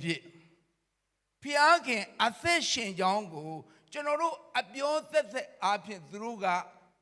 လက်ခံတာမဟုတ်ဘူးအဲ့ဒီပြောလိုက်တဲ့အရာကို proof evidence ကျွန်တော်တို့ live evidence live proof ကိုသူတို့မျက်စိနဲ့မမြင်ရမချင်းဖျားသခင်အသက်ရှင်တဲ့ဖျားကဘယ်တော့မှမယုံဟာလေလုယာမိခင်ကြီးများမိခင်လောင်များဒါကိုသိပြီဆိုရင်ဆုတောင်းခြင်းသက်နဲ့ကျွန်တော်တို့ရဲ့သားသမီးတွေချွေးမတွေသမက်တွေအသက်တာမပြောင်းလဲဘူးဒါလေးပဲကျွန်တော်ပြောချင်တယ်ဘာလို့အချိန်ကအရန်နေသွားပြီဆိုတော့ဒါဆိုရင်ကျွန်တော်တို့ဒီနေ့ကျွန်တော်တို့ဘဝအသက်တာမှာဖြစ်ပျက်လာတဲ့အရာတွေအားလုံးမှာဖြစ်ပျက်လာတဲ့အရာတွေအားလုံးမှာကျွန်တော်တို့ဘာကြောင့်အဲ့ဒီလိုဖြစ်လဲဆိုရင်အဲ့ဒါကြောင့်ပဲတဲ့ဒါဆိုရင်ကျွန်တော်တို့ကြည့်အောင်ဒါဆိုရင်ကျွန်တော်တို့ဒီနေ့ဘာကိုသိဖို့လိုလဲဆိုရင်အမျိုးသမီးများအနေနဲ့ကအမျိုးသားတွေရဲ့ nature ကိုဟိုပြီးခဲ့တဲ့ပထမနေ့ကကျွန်တော်နည်းနည်းလေးပဲပြောတယ် အခုနည်းနည်းလေးထပ်ပြီးတော့ထပ်ထည့်ခြင်းတယ်အဲ့ဒါဘာလဲဆိုတော့အမျိုးသားတွေနဲ့အမျိုးသမီးတွေရဲ့ nature ကမတူဘူး character ကမတူတဲ့အတွက်ကြောင့်ဇနီးလုပ်တဲ့သူကလင်လုပ်တဲ့သူရဲ့သဘာဝဗီဇနဲ့ခန္ဓာပိုင်းဆိုင်ရာအကျင့်တွေ character ကိုမသိဘူးဆိုရင်ဘယ်တော့မှကိုယ့်ရဲ့လင်ကိုယ့်ရဲ့အဖေမပြောင်းလဲနဲ့ကိုယ့်ရဲ့ဦးလေးမပြောင်းလဲနဲ့ဒါဆိုရင်အမျိုးသားများကိုဇနီးလုပ်တဲ့သူကအလွန်မင်းထိမ့်ချုပ်မှုများလာရင်အမျိုးသားတွေကထွက်ပေါက်ရှာတယ်အဲ့ဒီချက်ကိုသိချာနားလဲစေခြင်းတယ်ဟုတ်လားကျွန်တော်ပြောတာအမျိုးသမီးတွေကအမျိုးသားကို pressure တွေများလာရင်အဲ့အမျိုးသားကထွက်ပေါက်ရှာတယ်နေဟိုကမလေးဘာလို့ကြည့်ရလဲဟာမျက်စိရှိတာပဲကြည့်မှာပေါ့တခါကြည့်ပြီးတော့ဘာလို့စိုက်ကြည့်ရတာလဲကျွန်တော်ဆိုဇမခဏကျွန်တော်ခဏမေးကျွန်တော်ကလေလူတယောက်ကြည့်ရင်သေချာကြည့်တာသိမကြည့်ကြဘူးဆိုတခါဒုတိယကျင်ပြန်ကြည့်တာအိမ်အောင်ကြကစားနင်ကြိုက်နေတာ sorry နော်ခွင့်ပန်သေးတယ်ကျွန်တော်ကြိုက်လို့ကြည့်တာမဟုတ်ငါမြင်ဘူးလားမသိဘူးငါဘယ်မှာမြင်ဘူးလဲမသိဘူးအဲ့ဒါကိုကျွန်တော်နှစ်ခါပြန်ကြည့်တာအဲ့တော့ကျွန်တော်တို့လူတွေပြောနေကြတာနှစ်ခါအကြည့်ရတဲ့တဏှာစိတ်ဝင်တတ်တယ်တဲ့ကျွန်တော်အဲ့ဒါမပါဘူးကျွန်တော်ကငါမြင်ဘူးတဲ့သူလားမသိဘူးအဲ့ကြည့်တာအေးမသိချာကြည့်တယ်ကတဲ့တဲ့ကိုယ်တရားလူမားခေါ်မိမှာဆိုနံပါတ်1သတိထားမှရှာပါနော်ယောက်ျားတွေပုံမှာဘရောမတင်းကျပ်ထိမ့်ချုပ်တဲ့အရာမလုပ်ပါနဲ့ Facebook မကြည့်အောင်နေ Facebook ကြည့်ရင်ငါခွင့်ပြုချက်ရမှာကြည့်လုံးဝမလုပ်နဲ့ hallelujah amen now ဒါဆိုရင်ယောက်ျားတွေကထွက်ပေါက်ရှာမယ်အဲ့ဒီယောက်ျားတွေထွက်ပေါက်ရှာတဲ့အရာကထောင်ချောက်ပြန်ဖြစ်တယ်ယောက်ျားတွေအတွက်ထောင်ချောက်ဖြစ်တယ်အဲ့ဒီထောင်ချောက်ကသူတို့ကိုအပြစ်ထဲကိုကြာစေတာ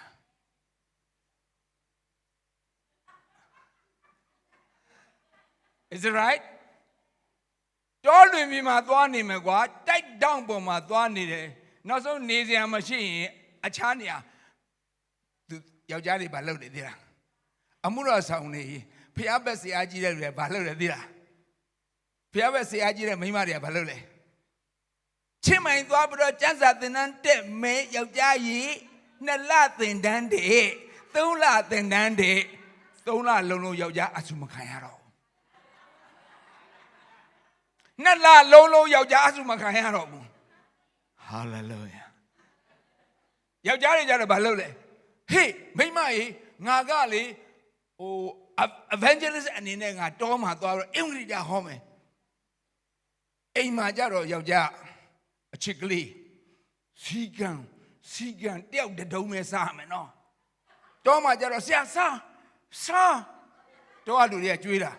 အိမ်ကမိန်းမဟင်းလုံးတဒုံပဲကြွေးတာအချစ်ကလေးစီကံတော့နေဖို့ညစာလဲထားအောင်အဲ့တော့ယောက်ျားပြုံမယ်တဲ့လား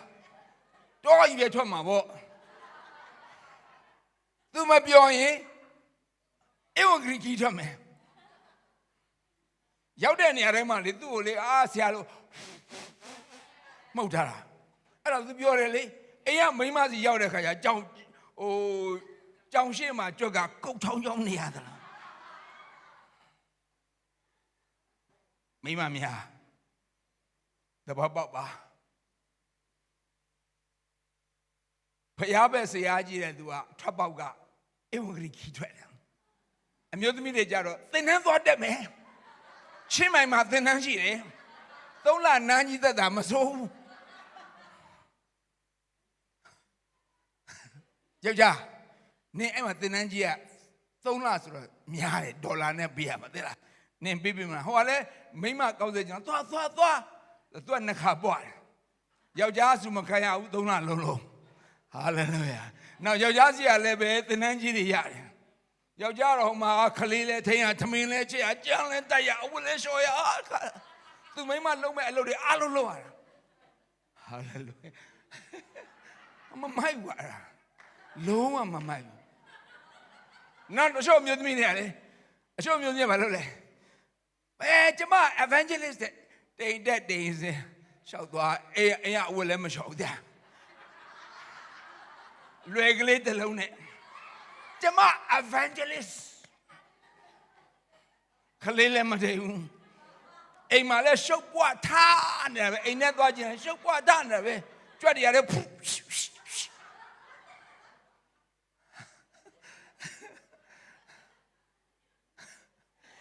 မိခင်ကြီးမိခင်လောင်းတယ်ကျွန်တော်အပြစ်ပြောတာမဟုတ်ဘူးနော်တစ်ချိန်လုံး all the time ယောက်ျားလေမိန်းမဘင်းနာမှာနေကြတာ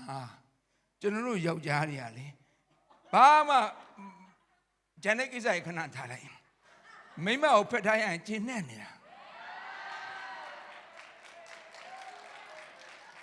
မျက်နှာလေးကိုကြည့်ရင်ကျဉ်နေတာ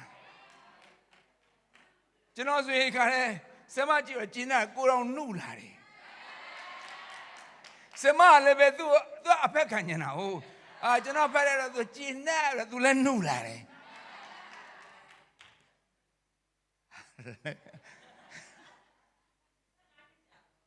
အဲ့ဒါသင်္นานကာလအဲ့ဒါယောက်ျားတွေကသူတို့ကိုချုပ်နှောင်ထားရင်မကြိုက်ဘူးသိလားသူဘာဖြစ်လဲသိလားစိတ်တကြလာအရန်လွတ်ထားလိုက်ရင်ဘာဖြစ်လဲဇနီးမြတ်တာမခံစားကျွန်တော်ကြားဘူးတယ်မလားအသက်ကြီးတဲ့သူတွေလေအိုပယ်ဆိုတာကြားဘူးလားကျွန်တော်အသင်းတော်မှာဒီကအသက်ကြီးတဲ့အမျိုးသမီးကြီးအမျိုးသားတွေရှိတယ်။အော်သူတို့ပြင်မှာဆိုတော့ကိုကအသင်းတော်လှုပ်ရှားမှုကဏ္ဍတွေမှာခေါ်မသွင်းငါတို့ကအသက်ကြီးလာလို့ဆရာအိုပယ်လုပ်တာပေါ့နော်လူငယ်တွေပဲသုံးတာပေါ့သူတို့သုံးတာပြန်တော့လေဟာအစစရငါကြီးပဲလားဟိုမှာလူတွေအများကြီးပဲဖို့တတ်လို့မကုန်ဘူးဒါအမျိုးသမီးတွေနေချင်အလို့လားသုံးပြန်တော့လဲတမောင်းမသုံးပြန်တော့လဲအပြစ်တင်အဲ့တော့စီနီယာပါစာဘာလို့မှမသိတာဟာလေလုယာနောက်သမီးတယောက်ကဘာလုပ်လဲသိလားကျွန်တော်သင်တဲ့ lesson တွေကိုတော့မှတ်တယ်မလားကျွန်တော်သူစိတ်ဆိုးတယ်ကအကုန်လုံးဆွဲဆိုမီးရှို့ပြေအောင်အဲ့ဒီသမီးကဘာလုပ်လဲသင်းဦးဆရာနဲ့ရတော့အောင်တန်တွဲမှာအမှုတော်သွားဆောင်တယ်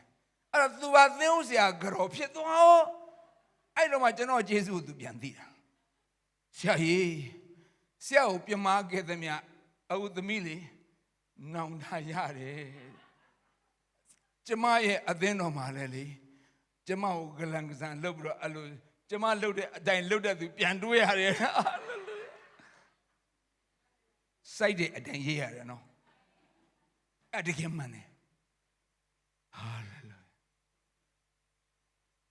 ယာဒါကယောက်ျားရဲ့သဘောတွေကိုကျွန်တော်တို့သိကြည့်အောင်အယံဂယုစိုက်ပြန်တော့လည်းပဲမိန်းမလှုပ်တဲ့သူကယောက်ျားကိုအယံဂယုစိုက်ပြန်ရင်လဲချုပ်ချယ်တယ်လို့ထင်မြန်ရောယောက်ျားလေဂယုမစိုက်ပြန်တော့တမျိုးဂယုစိုက်တော့လေတမျိုးလူ့လိုနတ်မလိုက်နိုင်ဆိုတဲ့စကားလို့ပေါ့အစင်ကုန်မပြေဘူးဒါကကျွန်တော်ယောက်ျားတွေရဲ့သဘောတဘာဝကိုသိထားဖို့နောက်တစ်ခုကယောက်ျားတွေကခြေသလုံးအိမ်တိုင်နေနိုင်တဲ့အရေးချင်းရှိတယ်သူများတော့မပြောတတ်ဘူးကျွန်တော်ကတော့ကြုံသလိုနေတယ်အခုမှသာနည်းနည်းအသက်ကြီးလာတော့ကြီးများလာကြီးများဆိုတာရှာဘဝင်မြင့်သွားတာဟိုဆရာကြီးကခေါ်ဖိတ်ကျွေးလိုက်ဟိုတယ်မှာတဲလိုက်ဟိုရင်ကကျေးဇူးတော်ချီးမွမ်းအသားတုံးနဲ့အများကြီးထည့်ကျွေးလိုက်အိမ်ကညာဥတီတာတော့မူဟဲတန်နဲ့ကြတော့ငပိတို့စရာနဲ့ကြတော့မပြောတော့ဘူးဖြစ်လာဘဝင်မြင့်လာခေါ်တယ်အဲ့ဒါရှာဘဝင်မြင့်တယ်လို့ခေါ်တယ်ကျွန်တော်ငယ်တော့ကြုံသူစားဆယ်မနဲ့ကျွန်တော်ဘာကြောင့်ရတယ်လဲဆိုရင်သူငပိရကြိုက်တယ်ကျွန်တော်ငပိရကြိုက်တယ် အဲ့ဒါကြောင့်ကျွန်တော်တို့လင်မယားသွားဖြစ်တာဟာလေလုယာအကြိုက်တူတယ်လေသမင်းကျန်းနဲ့ကျွန်တော်မြေပဲစားလို့နဲ့စားလေးဖြူစားလို့ရတယ်လူပြဘွားကဘာလို့ကျွန်တော်ကဆင်းရဲတဲ့မိသားစုကကြီးပြင်းလာတာဆိုတော့ဒူဘေဒမေခံတယ်သူလည်းဆင်းရဲတဲ့ဘွားကကြီးပြင်းလာတော့ဒူဘေဒမေခံတယ်ကျွန်တော်နှစ်ယောက်တွဲလို့ရတယ်ဘဝတူတယ်ဒါကြောင့်အိမ်တော်ပြုရင်လေဘဝတူပဲရွေးပါလို့ကျွန်တော်ပြောချင်တယ်ဟာလေလုယာနောက်တစ်ခုအခြေအနေသွားပြီအမျိုးသမီးတွေကြတော့လုံခြုံမှုကိုနံပါတ်1ထားတယ်အမျိုးသားတွေမှာယောက်ျားပီသားတဲ့အရေးချင်းရှိတယ်ဆိုတဲ့သဘောကယောက်ျားပီသားတယ်ဆိုတဲ့အရေးချင်းကတစ်ကော16 73မှာပြောတဲ့အရေးချင်းမျိုးပေါ့တစ်ကော16 73မှာယောက်ျားအစွမ်းသတ္တိနဲ့ပြည့်စုံတယ်ဆိုတဲ့သဘောကဘာကိုပြောလဲဆိုရင် watch stand first in the faith be brave be strong ဆိုတဲ့သဘောကယုံကြည်ခြင်းမှာအမျိုးသားကအားကြီးရမယ်အဲ့ဒါယောက်ျားအစွမ်းသတ္တိပဲဒုတိယချက်ကရဲရင်တယ်ယောက်ျားအစွမ်းသတ္တိဆိုတာအဲ့ဒါကိုပြောတာတတိယတစ်ခုကဘာလဲခန္ဓာကိုယ်ကကြန့်ခိုင်တယ်မရှာလို့မဖြစ်ဘူးဟာလေလုယာအမျိုးသမီးများတို့မိခင်လောင်များမရှာကိုဘယ်တော့မှမယူပါနဲ့မရှာတွေကကျွန်တော်မျက်စိအမြင်မှာဆိုရင်ချစ်ဖို့သိကောင်းတာဒါပေမဲ့ယောက်ျားအစွမ်းသက်တည်မရှိတဲ့အတွက်ကြောင့်တကယ်လို့ယူရင်ကျွန်တော်ပြန်ဆင်းကြည့်ရမယ်အမျိုးသမီးပဲဖြစ်ဖြစ်အမျိုးသားပဲဖြစ်ဖြစ်လူတိုင်းမှာမဟော်မုန်းနဲ့ဖိုဟော်မုန်းဆိုတာရှိတယ်အမျိုးသမီးမှာယောက်ျားဟော်မုန်းရှိတယ်မိန်းမဟော်မုန်းရှိတယ်ဒါပေမဲ့မိန်းမဖြစ်တဲ့အတွက်ကြောင့်မိန်းမဟော်မုန်းအားကြီးတယ်ယောက်ျားတွေမှာလည်းမဟော်မုန်းရှိတယ်ဖိုဟော်မုန်းရှိတယ်ဒါပေမဲ့ယောက်ျားတွေကဖိုဟော်မုန်းအားကြီးတော့ယောက်ျားလို့ခေါ်တယ်ဒါပေမဲ့မရှာတွေကြတော့မိန်းမရှာတွေကြတော့မဟော်မုန်းအားကြီးတာကျွန်တော်အသင်းတော်စားတဲ့ခါမှာကျွန်တော်လုပ်ဖို့ဆောင်ဘက်ကဖြစ်လာတဲ့တယောက်ကမိန်းမရှာကပြောင်းလဲလာအဲ့ဒါကျွန်တော်ကသူ့ကိုသွားပြောတဲ့ခါဆရာအဲ့လိုမပြောနဲ့လေဆိုလက်ကလည်းကျွန်တော်အသားကိုမထိရင်သူကမကျေနပ်ဘူးဆရာအဲ့လိုမပြောနဲ့လေနောက်ပြီးတော့နောက်သူဝတ်လိုက်နိုင်နေ့စီပွင့်အကြီးအဲ့လောက်ကြီးတွေအိယိုတော့ချုပ်တာအဲ့လိုမလုံနဲ့လေကျွန်တော်လည်းသူနဲ့ပေါင်းတော့နည်းနည်းမရှာလို့ဖြစ်လာသူကအမွေးနဲ့ကြိုက်တယ်အလှပကြိုက်တယ်ပေါင်းတာကြကျွန်တော်လည်းသူ့ကိုကြည့်ကြည့်နေသူနဲ့တဖြည်းတူလာအခုတော့မတူတော့ပါဆရာမကျွန်တော်နည်းမျက်နှာတွေပါလေမဆိုင်ဘူးလားမျက်နှာဆိုင်ကမနေတတ်ဘူးသူအရင်ဆိုင်ပေးနေတာကျွန်တော်မလိုပါဘူးဘုရားခင်ကျွန်တော်ဆိုင်နာပြီးသားဟာလေလုယာတချို့အမျိုးသားများကလေခါလေအခုနောက်လို့ပေါ့ skin care တွေသုံးနေတဲ့စိတ်ဆန္ဒရှိသဘောပေါက်ဖိုဟော်မုန်းအားနေပြီးတော့မဟော်မုန်းအားကြီးလာဖြစ်လေဟာလေလုယာအာမင်အဲ့တော့အမျိုးသမီးတွေကလည်းပဲအမျိုးသမီးနဲ့မတူဘဲနဲ့ယောက်ျားလိုပေါက်လာပြီးနှခမ်းမွေးတွေထွက်ဟိုလက်မွေးတွေထွက်အများကြီးထွက်လာပြီးဆိုကြားဟော်မုန်းနဲ့အားကြီးလာအဲ့ဆိုယောက်ျားကတော့ဘူကြတော့မှာယောက်ျားရဲ့အုပ်စိုးမှုဘယ်တော့မှမခံဘူးဟာလေလုယာအမျိုးသမီးတယောက်မှာမဟော်မုန်းအားကြီးရမယ်စားဖိုးဟော်မုန်းအားကြီးလိုက်ယောက်ျားရဲ့အုပ်စိုးမှုဘယ်တော့မှမခံဘူးဟာလေလုယာတကယ်တော့ဘုရားခင်ဟာဧပြီ9:27မှာပြောတယ်ခရစ်တော်ကိုတကယ်ကြောက်တယ်ဆိုရင်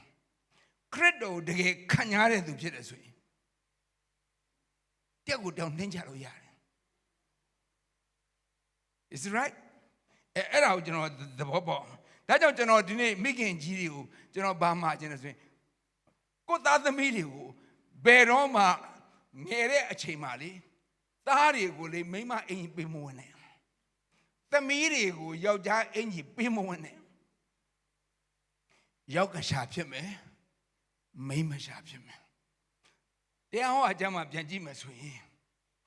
ယောက်ျားသည်မိန်းမအိမ်မဝင်ရမိန်းမသည်ယောက်ျားအင်ကြီးမိုးရဘာကြောင့်လဲသားလေးတွေကိုဂါဝင်ပေးပြီးအဲ့မရှာဖြစ်သွား နော်အမတွေများတော့သားတယောက်ပဲရှိတယ်ဆိုရင်အဲ့သားကလေမိမ့်မရှာဖြစ်သွားအောင်သားတွေကြားမှာသမီးလေးတယောက်ပဲမွေးအဲ့သမီးလေးကမိမ့်မရှာယောက်ကရှာဖြစ်တကယ်တမ်းဆိုရင်မိန်းမကမိန်းမအစွမ်းသတ္တိရှိရမယ်ယောက်ျားကယောက်ျားအစွမ်းသတ္တိရှိရမယ်လင်းယူပါတယ်ဆိုမှမရှာယူဖို့ပေါ့ဘူးဟာလေလုယာမိန်းမယူပါတယ်ဆိုမှပဲကိုယ်ဘိုကြတဲ့ယောက်ျားလို့နှစ်ပန်းလုံးတဲ့ယောက်ျားလို့ပြည့်မရဘူးတစိမ့်ကြီးလက်သီးရပါတာအဲ့ဒါမိန်းမမဟုတ်ဘူးယောက်ကရှာဖြစ်နေတာဟာလေလုယာတိုက်ဆိုင်ရင်ပြင်လိုက်ပါခုမလို့နဲ့ပြင်လိုက်ပါဟာလေလုယာခုနကကျွန်တော်ပြောတရားဟော25မှာနော်အဝတ်စားပြောင်းမှာကြည့်ဟုတ်ပြီပြောရင်အရှိကြီးဖြစ်မယ်ကျွန်တော်ဒီလောက်နဲ့ပဲဖြတ်လိုက်မယ် discussion တိုင်းကိုကျွန်တော်ပေးလိုက်မယ်ဟုတ်ပြီနော် okay အဲ့ဒါကြည့်ပြလိုက်တဲ့မေးစရာရှိရင်မေးပါတကယ်လို့အခုကြံတဲ့7 မိနစ်မလောက်ရင် break တိုင်းမှာနည်းနည်းခိုးကြည့်လို့ရမလားမသိနော်ရပါတယ်ဟို coffee တိုင်းမှာကဲအစမေးလို့ရပြီကျွန်တော်သင်ကြားခြင်းပြီးဆုံးပါပြီဒီကမိခင်ကြီးတွေမိခင်လောင်းတွေအတွက်ဖခင်ကြီးတွေဖခင်လောင်းတွေအတွက်ကျွန်တော်အချိန်ပေးခြင်းတယ်မေးပါ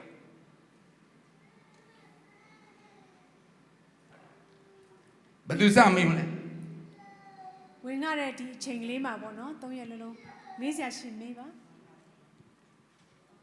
မေးပါဟုတ်ကဲ့ဆီယမကြီးမနေ့ကပြောတယ်ပေါ့ကျမတို့အမျိုးသမီးတွေရတဲ့အိမ်နောက်သက်ဘလောက်ပဲကြာပေါ့နော်အမျိုးသားရှိရနေတဲ့ချစ်လားဆိုတဲ့အတန်မေးတယ်ပေါ့နော်အမျိုးသားရှိရချစ်တယ်ဆိုတဲ့အတန်ကြားချင်လို့ပေါ့နော်ဒါပေမဲ့အမျိုးသားတွေကမပြောကြဘူးတဲ့ကျမလည်းဒီလိုပဲထင်တာပဲပေါ့နော်အဲ့ဒါကြောင့်မို့လေဆရာကောဆရာမကြီးကိုအခုချိန်ထိချစ်သေးလားလို့ကျွန်တော်စိတ်ပြောင်းလဲပြီကျွန်တော်စိတ်ပြောင်းလဲပြီဘူးတော့အဲ့လိုမပြောတော့ပါရပြီနော်ဖြေရပြီနော်ရโอเคအရင်တော့မပြောတာဒီလိုရှိတယ်ကို့ပေါင်ကူလန်ထောင်းဆိုတာကြားဘူးလားဘယ်ကို့ပေါင်ပဲပြမလဲဟာလေလုယာအာမင်ဒါကြောင့်လေဝိညာဉ်သားသမီးတွေကိုလေကိုက follow လုပ်တဲ့အခါမှာလေကိုယ့်ရဲ့အာနယ်ချက်ကိုလေမပြောနဲ့တချို့ကလေတရားဟောတယ်မလားဟိုသက်တည်ခံတယ်မလားကိုယ့်အာနယ်ချက်တွေပြောတဲ့အခါမှာနားထောင်တဲ့သူတွေထဲမှာဝိညာဉ်အာနယ်တဲ့သူရှိတယ်သိလားမယုံကြည်သောသူရှိတယ်သူတို့ကကိုယ်အထင်သေးသွားရင်ကိုယ့်ရဲ့ own testimony ဟာသူတို့တဲ့တိဆောက်ဆရာမဖြစ်ပဲနဲ့သူတို့ကိုယ်အထင်သေးစရာဖြစ်သွားရင်ခရစ်တော်သူလက်မခံတော့အဖြေရရှိပါတယ်လို့နောက်ပိုင်းကျတော့လေကျမအခုပြန်မေးကြည့်လိုက်တဲ့အခါအရင်တော့မေးတာချစ်လာလို့မေးတာဘာဖြစ်လို့မဖြေလဲလို့မေးတော့လေဆရာဘယ်လိုပြောလဲအရင်တော့အရောက်တက်သွားမှဆိုလို့တဲ့အဲ့ဒါလည်းကျွန်တော် background နဲ့ဆိုင်တယ်ကျွန်တော်အမေကကျွန်တော်တို့ကိုချစ်တယ်လို့တစ်ခါမှမပြောဘူးဒါပေမဲ့သူကလက်တွေ့လုပ်တာကျွန်တော်ကအမေရဲ့သားဆိုတော့အမေအကျင့်တွေကကျွန်တော်တို့မှာအပြည့်ရှိတယ်ဟုတ်ဒါပေမဲ့လေသမီးကတခုပြောချင်တာပေါ့နော်ဘယ်အချိန်ဘယ်အရွယ်ဖြစ်ဖြစ်အချစ်ဆိုတာလူတိုင်းမှာရှိပါတယ်လို့လူတိုင်းကလည်းအချစ်ခံချင်ပါတယ်လို့အဲ့ဒါကြောင့်မို့လေအပတရာအခုအချိန်မှာလဲပေါ့နော်အမုဒရာမို့ချစ်ပါတယ်လို့သူမိတိုင်းပြန်ဖြေသင့်ပါတယ်ဖြစ်ပါတယ် Thank you ပါမကဘူးလက်တွေ့ကိုပြတာဖြစ်တယ်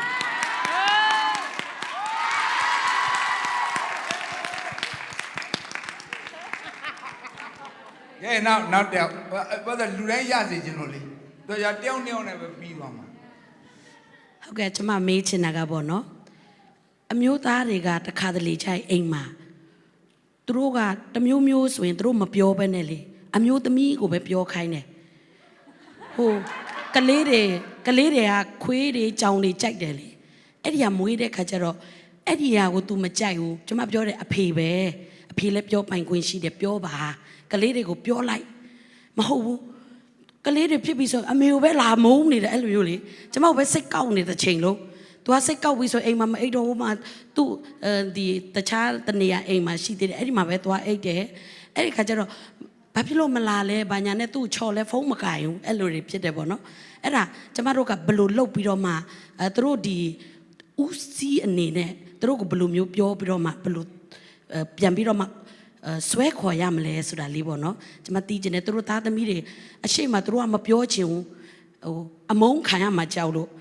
နှစ်သမီးကနှစ်ကိုပဲချစ်တယ်ငါ့ကိုမချစ်ဘူးအဲ့လိုမျိုးခံစားချက်လေးတွေလည်းကျွန်မတို့တွေ့ရတယ်အဲ့ဒီခါကျတော့သူတို့ကမပြောရဲဘူးကြောင်တွေသေးတွေချီးတွေတွေ့ပြီဆိုရင်တော့မျက်နှာစူပုတ်ပြီးတော့မှကျွန်မကိုလာမုန်းတယ်ကျွန်မပြောတယ်ကျွန်မနဲ့မဆိုင်ဘူးလေကလေးကသူတို့အကြိုက်ကလေးတစ်မျိုးလေးတော့သူတို့ကိုပေးလုပ်တင်တယ်တခါတလေကျရင်ကျွန်မတို့အယမ်းဖိလို့မရဘူးဒါလေးတော့သူတို့ကိုအခွင့်အရေးပေးတင်ပါတယ်ကျွန်မပြောလို့ရှိရင်လည်းမကြိုက်ဘူးယောဂရှိတယ်အိတ်လို့မရဘူးနာစီးတယ်ချောင်းဆိုးတယ်အဲ့လိုတွေအစားပေါ့နော်တခါတလေကျရင်သူတို့စိတ်ကောက်ပြီးဆိုရင်အရေးမရအဖတ်မရဘာမှအစားဆုံးမသိဘဲနဲ့စိတ်ကောက်တတ်တာလေအရာများတော့လေတခါတလေကျရင်မောတယ်ပေါ့နော်ဘာကြောင့်စိတ်ကောက်လဲဆိုတော့မေးလို့လေမကောက်ဘူးလေတဲ့မကောက်အောင်စကားလည်းမပြောဘူးပြီးတမင်းစားဆိုလည်းမခေါ်ဘူး तू ကကျမတက်သွားနော်လေကတဲ့ကနေတက်သွားနေ့တိုင်း तू စိတ်ပျော်တဲ့အချိန်ဆိုတမင်းစားမယ်စားပြီးပြီလားအဲ့လိုပြောတယ်သူစိတ်ကောက်တဲ့နေ့ဆိုတိတာတယ်တက်သွားလေမျက်စောင်းလေးနဲ့ဒီလိုလောက်ပြသူကကျမပြောတယ်ဘာဖြစ်လို့အဲ့လိုလောက်တာလဲဘာရင်စားလဲလို့မေးလဲမနေ့ကရှိတဲ့ဟင်းပဲစားတယ်အဲ့လိုမျိုးပေါ်ရွေမရှိတော့စိတ်ကောက်တယ်ဆိုတာကိုတိတာတယ်ပေါ့နော်ဒီအရာတွေကကျမတို့ကမိခင်နဲ့ဖခင်နှစ်ယောက်စလုံးမှာပြောပိုင်ခွင့်ရှိတယ်ပြောလိုက်ပါကျမပြောတာဒီမနေ့မပြောချင်လဲညဆူတောင်းတဲ့အချိန်မှာကျမတို့ပြောရအောင်ပြောမဲ့ဟာလဲကျွန်မပြောပြလို့ရတယ်ကျွန်မအရင်ပြောပြီးတော့မှနင်အနောက်ကနေ follow လိုက်အဲ့လိုလဲရတယ်ပေါ့နော်အဲ့လိုလေးတွေပေါ့မိသားစုထဲမှာရှိနေတာဖြစ်တယ်အဲ့ဒီအရာကိုကျွန်မတို့ပြန်ပြီးတော့မှတလုံးတဝရဲဖြစ်ပြီးတော့မှဟိုစိတ်ကောက်တာမရှိတော့ဘဲနဲ့ပြောချင်တဲ့ဟာကိုဒီနေ့ဖြစ်တဲ့ဟာကိုဒီနေ့ရှင်းပြလိုက်အဲ့လိုမျိုးကျွန်မကလိုချင်တာအဲ့တော့ယောက်ျားရှူတောင်းမိန်းမရှူတောင်းမိန်းမရှူတောင်းအဆက်မပြောလိမ့်မယ်အခုကျွန်တော်ယောက်ျားရှူတောင်းပြောမယ်ယောက်ျားတွေကမိမိလိုချင်တဲ့အရာစန္ဒမပြည့်ရင်အဲစန္ဒပြတယ်လို့ခေါ်တယ်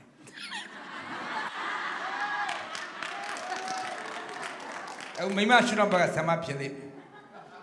အဲ့ဒါလေတနည်းအားဖြင့်ကြည့်မယ်ဆိုတော့တည့်ရမကောက်ခဏဖြစ်တယ်မဟုတ်လားဖြစ်တယ်ခဏဖြစ်တယ်ဆိုလို့ရှိရင်ကျမအမြင်နဲ့อ่ะပေါ့နော်ဟိုတခါတော့ပြောသလိုယောက်ျားအကိုမိန်းမအကိုခွေးတခိုးလိုပုံစံမျိုးပေါ့နော်ဆိုတော့မိန်းမကိုပဲဦးစားပေးပြောစီခြင်းတယ်သူကတော့မပြောဘူးမိန်းမကိုပဲအားကိုးတယ်မိန်းမကိုပဲအားထားတယ်မိန်းမပြောရင်ပြီးပဲလို့အဲ့လိုမျိုးမြင်တဲ့အခါမှာကိုကလေဇနီးတဲ့တယောက်အနေနဲ့နည်းနည်းလေးညံ့ပညာသုံးရတယ်ကလေးတွေကိုပြောတဲ့အခါမှာအေးပပဒါကိုလေအရန်စိတ်အနှောက်အယှက်ဖြစ်တယ်ပပလည်းအသက်ကြီးလာပြီဆိုအနံ့သက်တယ်မခံနိုင်ဘူးအဲ့တော့တားတို့သမီးတို့ကိုယ့်အကူအမြန်ဆုံးကျုံတော့ပပမမြင်ခင်အမြန်ဆုံးကျုံပါပြီးလို့ရှိရင်ဒီလိုပဲအလုံးဝအနံ့ပြောင်းဒီလိုလုပ်ပေးပါကလေးတွေကိုနီးအမျိုးမျိုးနဲ့အကြံပေးလိုက်လေအဲ့လိုဆိုလို့ရှိရင် organization motivation ရသွားတဲ့အခါမှာကိုခင်မွန်းတဲ့အတွက်စိတ်သက်သာစရာဖြစ်ပါတယ်အဲ့လိုလဲလုပ်တယ်ဆရာမကြောင်တွေခွေးတွေကလည်းလေ तू လာမှပဲအမျိုးလေतू မရှိလေကျမတန်ရှင်းလို့တော့မွေးနေပဲတအိမ်လုံးခဏ तू လာမှပဲအမဟိုသူ့ရဲ့ကားဘိန်းအောက်မှာတေးပေါက်တာတော့အဲ့လိုတွေဖြစ်နေတာအဲ့လိုတွေလေတခါတလေကြရင်ကျမကကလေးတွေကိုပြောတယ်အဲ့ဒါတွေကိုဟိုဒီဟာပြီးသွားရင်နောက်ထပ်မမွေးဖို့ပေါ့နော်ကျမလည်းပြောပြထားတာရှိတယ်အဖေကိုချင်းရဲ့အဖေရဲ့လိုချင်တဲ့အရာလေးကိုတော့ဖြည့်ဆည်းပေးဖို့သူမကြိုက်ရင်လည်းနောက်ထပ်မလုပ်ဖို့ပေါ့နော်ဒါတွေလေးတွေတော့ပြောပြထားပါတယ်လို့ကျွန်တော်မေးချင်စရာရှိတယ်ဟုတ်ကဲ့မြို့လေကလေးတွေရှေ့မှာအမျိုးသားကိုယ့်ရဲ့မချင်တတ်တဲ့အရာတွေသူ့ရဲ့အားနည်းချက်တွေကိုစူဆုံးမတဲ့ပြုပြင်ပေးတဲ့အရာတွေရှိဘူးလားမရှိဘူးကျမကစူလို့ရှိရင်သူ့ကိုမျက်နှာချင်းဆိုင်အခမ်းတကားပိတ်ပြီးတော့မှမျက်နှာချင်းဆိုင်ကောင်းပြောတယ်ကျမမကြိုက်ရင်မကြိုက်တဲ့အကြောင်းအဲ့လိုတော့ပြောတယ်ဟိုသမီးတို့ကဘာလုပ်ရမလဲဆိုရင်တစ်ပေ3တစ်ကာရီ6အတိုင်းအသက်ရှင်မယ်စာရာဒီအာဗြဟံကိုသခင်လို့ခေါ်တာကအာဗြဟံလေးစားစရာကောင်းလို့လေဟုတ်ကဲ့လေးစားစရာကောင်းတဲ့သူအားကိုးရတဲ့သူမဖြစ်ရင်သခင်လို့မခေါ်ဘူးသခင်ဆိုတာစာရေးတော်ရင်မှာတောင်းဝင်ယူနိုင်တယ်စီမံခန့်ခွဲမှာတောင်းရင်အဲကြောင့်သူသခင်လို့ခေါ်တာလေအဲကြောင့်ယောက်ျားအရေးချင်းနေတာလည်းဖြစ်နိုင်တယ်နောက်တစ်ခုကကိုကဖျားနဲ့မွေးတော်တဲ့သူဖြစ်မှသာကျွန်တော်တို့ယောက်ျားကိုသခင်ခေါ်ဖို့ခေါ်နိုင်လိမ့်မယ်။ဒါလို့ကိုကဇာတိအားကြီးနေရင်ယောက်ျားကိုသခင်ခေါ်ခြင်းနဲ့ဆန္ဒရှိမှာမဟုတ်။ဟုတ်ကဲ့ကျေးဇူးတင်ပါတယ်။ Okay, now next question. ထားပါထား မင်္ဂလာပါကျွန်မမေးချင်တာပေါ့နော်အိမ်ထောင်ပြုတဲ့ခါမှာကို့အမျိုးသားကဘာလုပ်တယ်လဲဘယ်ခြေလန်းလန်းနေလဲဆိုတော့အမျိုးသမီးကသိတယ်လေနော်သိတဲ့ခါမှာတစ်ခါတလေကြာရင်ကိုကသိတယ်သိပေမဲ့သူ့ရှိကအမှန်ကိုပြောတာကိုကြိုက်တဲ့အခါလိုချင်တဲ့အခါမှာမေးတယ်ပေါ့နော်နင်းဘယ်သွားမှလဲဘာလုပ်မှလဲဘယ်သူနဲ့ရှိမှလဲအဲ့လိုမျိုးပေါ့နော် तू ကလည်းကိုယ်ပြောတော့ပြောသွားတယ်ဒါပေမဲ့တကယ်ပြန်သိရတဲ့အခါမှာ तू ပြောတာနဲ့ तू လုပ်တာနဲ့မကိုက်ညီနေဘူးပေါ့နော်အဲ့လိုမျိုးဖြစ်တဲ့အခါမှာကျွန်မကပြောပြတယ်မကြိုက်ဘူးဒီလိုမလုပ်နဲ့ဒီလိုလိန်ညာတယ်ဆိုတာအတူတူအိမ်ထောင်တစ်ခုတည်ဆောက်တဲ့အခါမကောင်းဘူးဆိုတဲ့အကြောင်းကိုကျွန်မကပြောတဲ့အခါမှာဘာပြန်ပြောလဲဆိုတော့ငါလိန်ညာကတော့နင်စိတ်ချမ်းသာဖို့ငါဥပမာနင်စိတ်ချမ်းသာဖို့ငါလိန်ရတာပေါ့ငါသွားမဲ့အမှုရာကနင်မကြိုက်တဲ့အမှုရာဖြစ်တဲ့အတွက်နင်စိတ်ချမ်းသာဖို့ငါကလိန်ပေးရတာအဲ့လိုမျိုးနေဆိုတဲ့အခါမှာကြာလာတဲ့အခါမှာယုံကြည်မှုကင်းမဲ့လာတဲ့အခါမှာကိုအထဲမှာဘယ်လိုပြောတန်တရားတွေနဲ့မယုံကြည်နိုင်မှုတွေကပွားကြာလာတဲ့အခါမှာဘယ်လိုပြောမှလဲအတူတူဆက်သွားရတဲ့အခါမှာဘယ်လိုစိတ်ထားရမလဲဆိုတာမသိလာဘူးပေါ့နော်ဘာမှလည်းမပြောရှင်တော့ဒါပေမဲ့ဘယ်လိုစိတ်ထားပြီးတော့မှရှေ့ဆက်ရမလဲဆိုတာမသိဘူးပေါ့နော်အဲ့ဒီအရာလေးကိုဘယ်လိုစိတ်ထားလေးနဲ့တွားတင်တယ်လဲဆိုတာကိုသိရှင်တာပေါ့နော်ဆရာမအရင်ဖြေမယ်နောက်မှကျွန်တော်လိုရင်ထပ်ဖြေမယ်နော် အဲ့သမီးအနေနဲ့ကတော့အရန်ခံစားရတာပေါ့နော်တစ်ခါလိန်နှစ်ခါလိန်သုံးခါလိန်ပြီးဆိုခံစားမယ်မလားဒါပေမဲ့သမီးကိုမေးချင်တာကသမီးကတန်ရှင်တော်ဝိညာဉ်တော်ဗတ္တိဇံရပြီလားဟုတ်ကဲ့ရပြီနော်တန်ရှင်တော်ဝိညာဉ်တော်ဗတ္တိဇံရပြီဆိုလို့ရှိရင်သူ့အကြောင်းကို तू မလိန်ခင်နဲ့ तू ဘလို့စဉ်းစားတယ်လဲ तू ဘာလုပ်လဲ तू ဘလို့ကြံစီတယ်လဲဆိုတာအဲ့ဒါတိတိကျကျသိရဖို့ရအတွက်ဘာလုပ်ရမလဲဆိုတော့လေဖျားသခင်နဲ့မွေ့လျော်ပြီးတော့လေဖျားသူ့ကိုဖျားသခင်နဲ့ပဲဆူတောင်းပေးပြီးတော့အခြားသောဘာသာစကားနဲ့ပြောနဲ့အာယုံကလေဘယ်လိုဖြစ်တယ်လဲဆိုဖျားသခင်ရှေ့တော်မျက်မှောက်တော်မှာထိုင်ပြီးတော့အခြားသောဘာသာစကားနဲ့ပြောပြီးတော့သူ့ကိုတိတိကျကျကြည့်လိုက်အဲ့ဆို तू ပဲသွားနေတယ်လေဘာလုပ်နေတယ်လဲအချိန်နဲ့အတိကျနော်အချိန်ကိုကြည့်ဒီချိန်မှာကိုကဆူတောင်းတဲ့အချိန် तू ကဘယ်သွားနေတယ်လဲဘာလုပ်နေတယ်လဲဘသူနဲ့စကားပြောလဲပြောတဲ့လူရဲ့ရုပ်ရည်ကဘသူလဲယောက်ျားလားမိန်းမလားနောက်ပြီးတော့ तू ဘယ်ကိုသွားတယ်လဲအိမ်သားထဲသွားလား तू ဘာလုပ်နေလဲဆိုအကုန်လုံးသူ့ကိုချစ်လို့ရှိရင်သူ့အတွက်အဲ့လိုမျိုးနောက်တားနေဆူတောင်းမှာအဲ့ဒါဆိုလို့ရှိရင်ငါလေဘယ်အချိန်ကဘယ်လိုတွေ့လဲဘယ်ဘာနေဘာလုပ်လဲဆိုဖျားသခင်ငါ့ကိုဖွင့်ပြတယ်ဖျားသခင်ငါ့ကိုပေးမြင်တယ်ဟုတ်တယ်မဟုတ်လားဆိုဟုတ်တယ်ဆိုအဲ့ဒါကိုပို့ပြီးတော့ယူသေးလေးစားလာမှာဖြစ်ပါတယ်ဆရာမပြောတဲ့အခြေအနေကပညာစုယေစုရဲ့လှုပ်ဆောင်ချက်ဖြစ်တယ်ဒါကြောင့်သမီးကပညာစုယေစုရပြီဆိုရင်အဲ့အကုန်ဆင်ပြေတယ်ဆရာမဆိုရင်အဲ့ဒီပညာစုယေစုရှိတဲ့ခါကျတော့ကျွန်တော်ဘန်ကောက်မှာကျွန်တော်သင်တန်းတစ်ခုတက်တာ3လသင်တန်းတက်တဲ့အချိန်မှာကျွန်တော်ဟိုမှာဘာလုပ်တာအစဆရာမအိမ်ရပြီးတော့ကျွန်တော်ကိုကြည့်လို့ရတယ်သိတဲ့အခါမှာသူကစိတ်ချမှုအပြည့်ရှိတယ်အဲ့လိုဟာမျိုးပေါ့ကျွန်တော်တို့ဟိုဒီကျမ်းစာထဲမှာဟိုပြောထားတဲ့အေလိရှဲသူကျွန်နဲ့အဲ့ကိစ္စမှာပေါ့နော်အဲ့လိုပဲဟိုမှာရန်သူတွေရဲ့နန်းတော်ထဲမှာဘယင်တွေဘာပြောလဲဆိုရှုပ်ချက်ကိုအေလိရှဲသူနေတဲ့နေရာမှာတည်းသူဟိုကပြောတဲ့အတန်တွေသူကြားနေတော့ရန်သူတွေခြိတက်လာပြီဆိုတော့အတားလေးရှောင်နေလိုက်တယ်ဆိုတော့ရန်သူတွေတော့မှသူတို့ချင်းထဲမှာတချို့များရှိမလားဆိုတော့သူတို့တန်တရားဖြစ်တယ်မလားအဲ့ပုံစံမျိုးတော့ပညာစုယေစုထိုရင်းချင်းစုယေစုရှိတယ်ဆိုရင်ယောက်ျားကတိကသက်ကိုအပြစ်ရှာတဲ့မိကုံပြောကိုဖြစ်နိုင်တဲ့ဟိုကညံစမ်းရလာလိမ့်မယ်သမီးပညာစုယေစုရဖို့လိုတယ်စုယေစုစုံနေလေယောက်ျားကိုကင်တွဲတာလွယ်လေပဲနောက်ပြီးတော့အဲ့ဒီပြဿနာမဖြစ်ခင်တည်းကပေါ့နော်ကိုသားသမီးအတွက်ပဲဖြစ်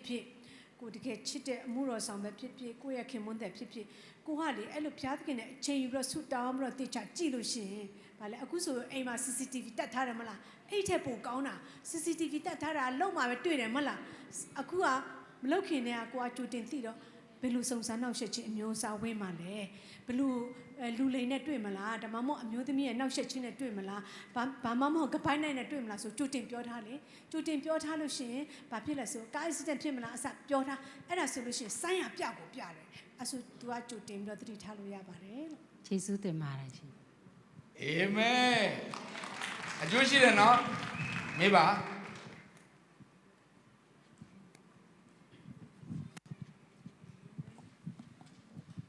အချင်းအရန်နေသွားပြီသုံးနိုင်ထိုးရတယ်နည်းနည်းသုံးနိုင်15တိယူမှာကွာတပြော ဟုတ် နိုင်ဝက်တိပေးမှာမောဝသင်္นမှုမေးကြည့်ဦး စားချင်တယ်ပေါ့ တဲ့နောက်ဘယ်သူရှိသေးလဲ ပြောပါသမီးပြောပါနော် ဟုတ်ကဲ့ဆရာနဲ့ဆရာမကိုအရင်ကျေးဇူးတင်ပါတယ်ရှင်ကျမကတော့လေခုနအမလဲပါသလိုကျမဒီဆရာကြီးပြောတဲ့ဟာတွေကိုကျမတက်တည်ပြန်ခံချင်တာပေါ့နော်ဆရာကြီးပြောတဲ့ထဲကအေးသူကြီးကိစ္စရယ်ပြီးလို့ရှိရင်ကျမဒီအမျိုးသားတွေရဲ့တဘာဝကိုသိဖို့လိုတယ်ဆိုတဲ့ဟာလေးပေါ့နော်ကျမကအိမ်ထောင်သက်12နှစ်ရှိတဲ့အမျိုးသမီးတစ်ယောက်ပေါ့ကျမတို့ရီစာတက်တက်9နှစ်ဆိုတော့စုစုပေါင်းကျမအမျိုးသားနဲ့ကျမနဲ့ရင်းရင်းနှီးနှီးရှိတာ19နှစ်ပေါ့တငယ်ချင်းတက်တန်းပါရင်တော့20ကျော်ပြီပေါ့နော်ကျမအမျိုးသားရဲ့ဝါသနာကသူကအနှိတ်ခံရတာအယံဝနာပါတယ်အဲ့လိုအနှိတ်ခံရတာအယံဝနာပါတဲ့အခါမှာကျမကပတ်စံပေးပြီးတော့ကိုမဆက်သွားခိုင်းတယ်ဘာဖြစ်လို့လဲပြောရင်ကျမရဲ့ value ကလိန်တာလုံးဝမကြိုက်ဘူးအဲ့တော့ကျမသမီးကြီးစားကလေးတခါတည်းပြောပြီးသားနင်မင်းပါဟင်းနဲ့စားလဲလို့မေးလို့ဝတ်သားနဲ့စားရအောင်ကြက်သားနဲ့မှားပြီးမဖြစ်မိစေနဲ့ကျမအဲ့လောက်လိန်တော့မကြိုက်ဘူးဆိုတော့ကျမပြောထားတဲ့အတွက်ကြောင့်မလို့ကျမကသူ့မှာဆက်သွားမယ်ဆိုရင်ကျမလာဒီ2016လောက်ကနေစပေါ့ကျမတလောက်အောင်ဆိုရင်သူနဲ့သူ့ဖော်တယောက်နဲ့ဆိုကျမပတ်စံပေးတယ်ပေးတဲ့ခါမှာကျမရဲ့ယုံကြည်လေးစားရတဲ့ပုံကကျမကိုခေါ်ပြီးတော့ဆူတယ်နင်ဒါမိန်းကလေးတယောက်မလုပ်ရတဲ့အလုပ်ဆိုမသိဘူးလားအိမ်ထောင်တဲ့မိန်းမတယောက်မဟုတ်ဘူးဗျသမီးလက်ခံနိုင်တဲ့စီးရှိတယ်သူ့ပြောပြီးသားနင်သွားလို့ရတယ်ဘာဒါဘိုင်ဘိုင်လုံးမလာနဲ့အဲ့ဒီစီးတော့ကြော်မလာနဲ့အဲ့ဒီထင်ကလက်ခံတယ်ဒီနေ့ဒီချိန်ထိကျမမျိုးသားနဲ့ကျမနဲ့ကဟိုဒါညီကောင်မောင်နှမချင်းချင်းဖြစ်တယ်ပြီးရင်ဆရာကြီးရဲ့ဟောကြားချက်ကလက်တွေ့မှာတကယ်မှန်တယ်ဆိုတော့တက်သိခံချင်လို့ပုပ်ပွင့်လင်းလင်းပြောပြတာပေါ့နော်ကျမတို့ကကွဲကွာနေတဲ့မိသားစုပုံစံမျိုးကျမနဲ့ကျမရဲ့အိမ်ထောင်သက်12နှစ်လုံးမှာကျမမျိုးသားနဲ့ကျမနဲ့ကမင်္ဂလာဦးတလတူနေဖူးတာရဲ့အခုဒီ2023ခုနှစ်ဇူလိုင်လကနေအခုဒီနေ့ထိခဏနေ10ရက်15ရက်လောက်နေလိုက်ဒါမျိုးပဲနေခဲ့ဖူးတာဒါပေမဲ့ကျမမျိုးသားဒီနေ့ထိကျမပုံမှာဘယ်တော့မှသစ္စာမဖောက်ဘူးနောက်ကျမတို့နှစ်ယောက်ကြားထဲမှာကျမဘယ်တော့ဘယ်လာတာနဲ့ပတ်သက်ပြီးတော့မှသူတခါမှတန်တရားမရှိသလိုသူ့ပုံမှာလည်းကျမဘာတန်တရားမှမရှိဘူးသူပြင်သွားတယ်ဆိုရင်ကျမလိုက်မဆက်သွယ်ဘူးပေါ့အဲ့တော့ဆရာကြီးပြောပြတယ်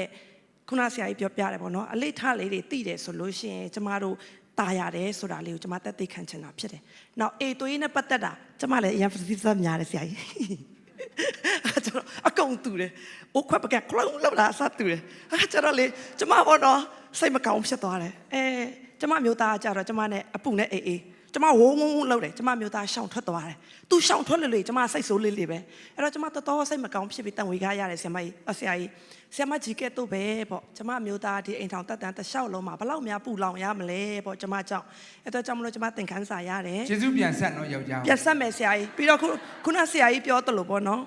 တခင်ကဲ့သို့ဆက်ဆံနိုင်အောင်ကျမကိုကျမနှိမ့်ချခြင်းနဲ့ရှင်သန်နိုင်အောင်ကျမကြိုးစားပါမယ်ပေါ့ဒါဆရာကြီးတို့စီကနေရတဲ့ပညာပါကျေးဇူးတင်ပါတယ်ရှင်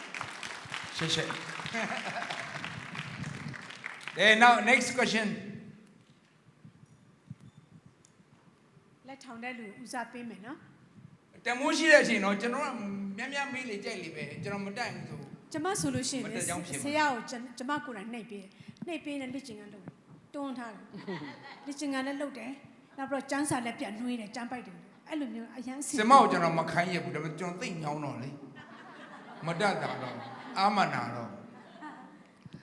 ကျေးဇူးတင်ပါတယ်ဆရာအပားနဲ့မိုးကိုရန်ကျေးဇူးတင်တယ်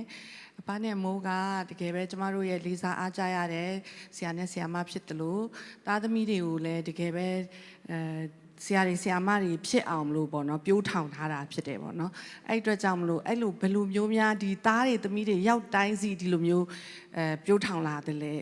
ဆိုတာကိုသိချင်တယ်နောက်ပြီးတော့မှဒီကမိသားစုတွေအားလုံးကလည်းပေါ့နော်သူတို့ရဲ့သားသမီးတွေကိုဒီလိုမျိုးတရားလီနန်းနဲ့တွေးဆောင်တာကိုဖြစ်ချင်တယ်ဒါကြောင့်အဆုံးသတ်အနေနဲ့ဆိုလို့ရှိရင်ဘာနဲ့မိုးကကျမတို့မိခင်ကြီးတွေဒီ အိမ်တော်မကြသေးတဲ့သားသမီးတွေအတွက်ကိုဆုတောင်းပေးစီချင်ပါတယ်လို့ request လုပ်ပါတယ် ပထမဆုံးဒီဆရာမသူရှင်းပြလိမ့်မယ် ဟုတ်ကဲ့ အချုပ်ပဲပြောလိုက်ပေါ့နော်ဘယ်လိုကြိုင်ရဲဆိုအ အ ဓိက ချုပ်ကတရားလမ်းထဲမှာသွေးဆောင်တဲ့နီလန်းကလေသူတို့ဖျားသခင်ကိုကြောက်ရွံ့ယူသေးဖို့ကျမဆူတောင်းတယ်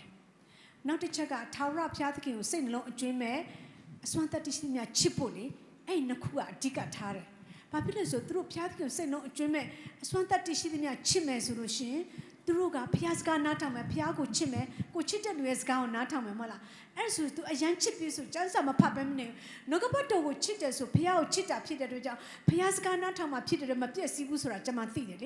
ေနောက်ပြီးတော့ထာဝရဖျားကိုကြောက်ရွံ့ဖို့ရအတွက်ဖျားသခင်ကိုကြောက်ရွံ့မယ်ဆိုလို့ရှိရင်ဒုစရိုက်ကိုသူတို့မုန်းမယ်လေသူတို့မုန်းမယ်ဒုစရိုက်ကိုမုန်းတယ်ဆိုသူတို့ဘယ်တော့မှမပြည့်စည်ဘူးဆိုတာကျွန်မသိတဲ့အတွက်အဲ့အချက်နှစ်ချက်အတွက်ကျွန်မဆူတောင်းပေးတယ်နောက်ပြီးတော့ကျွန်မလက်တွေ့ဖျားသခင်လောက်ခိုင်းတဲ့အတိုင်းပဲမနေ့စောစောသူတို့ခေါ်နိုးတယ်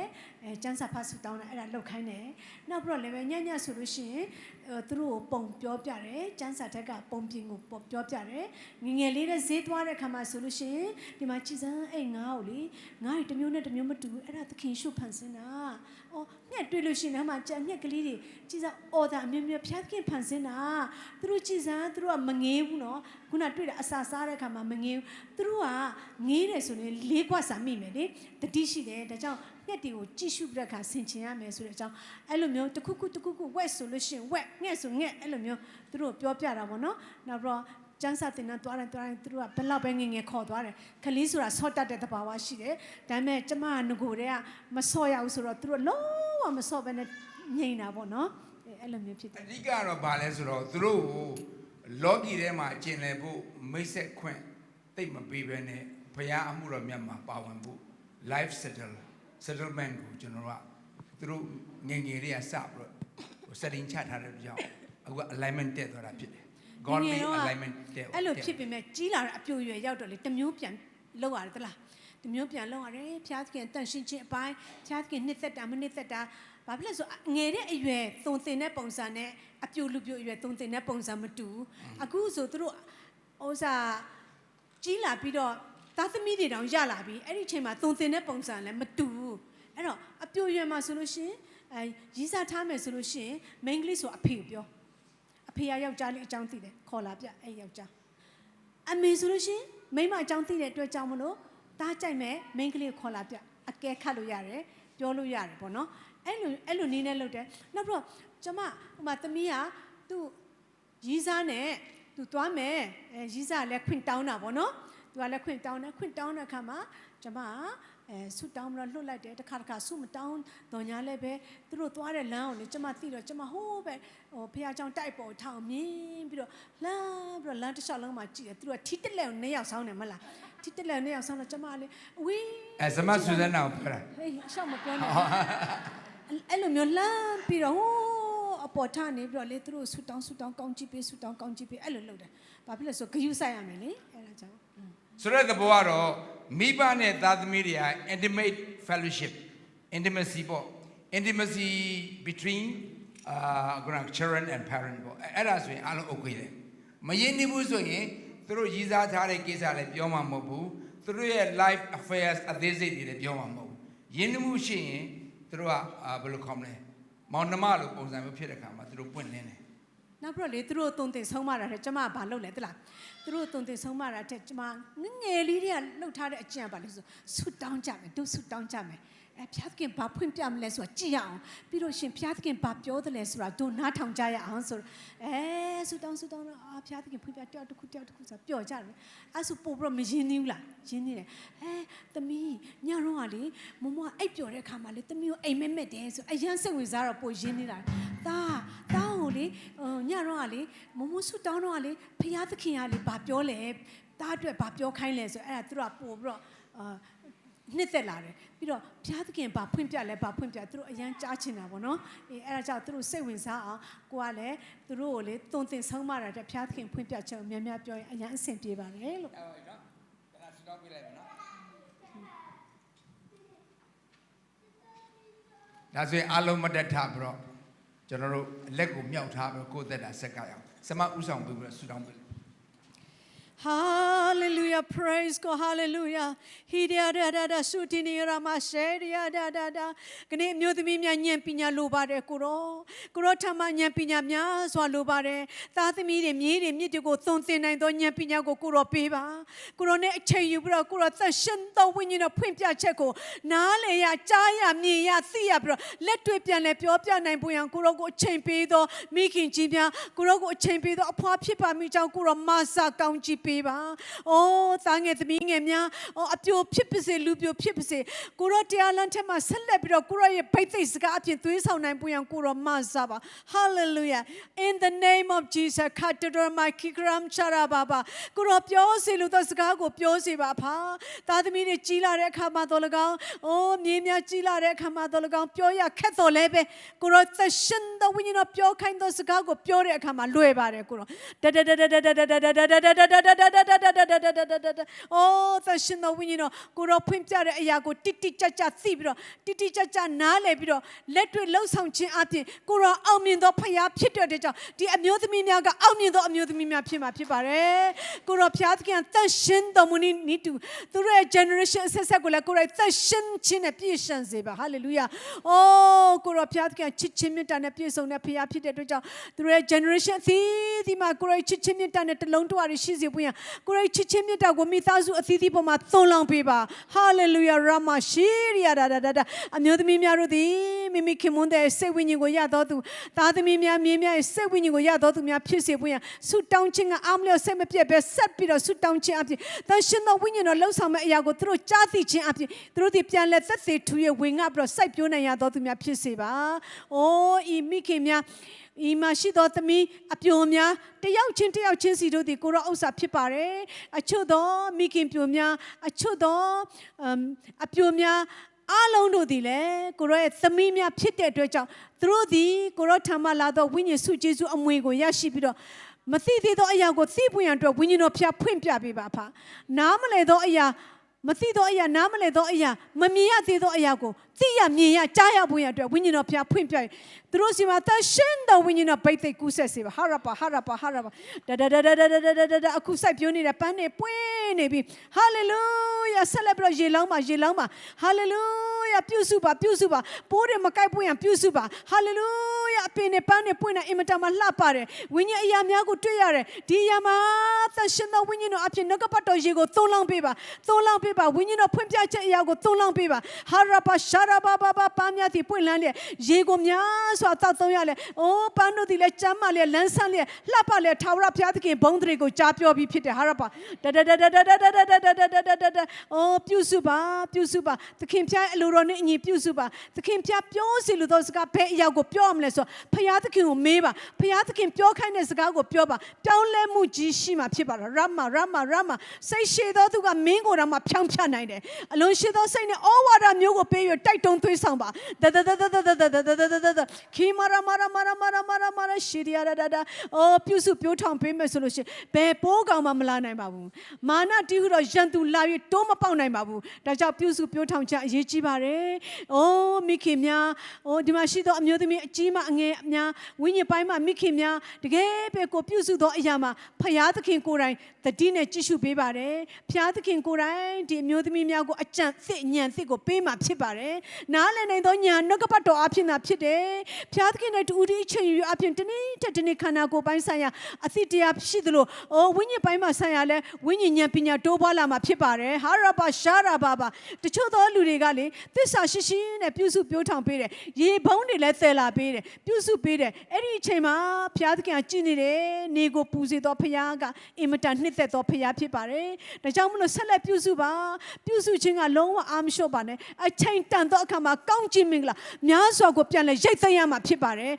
Payataki and Bonogule, Tishazima Pipare, Piatkin Kura Nitha do Amuga, Generation Sesama Pitama Pipare, Hallelujah, Piatkin Tawi County Pibaze, Amen.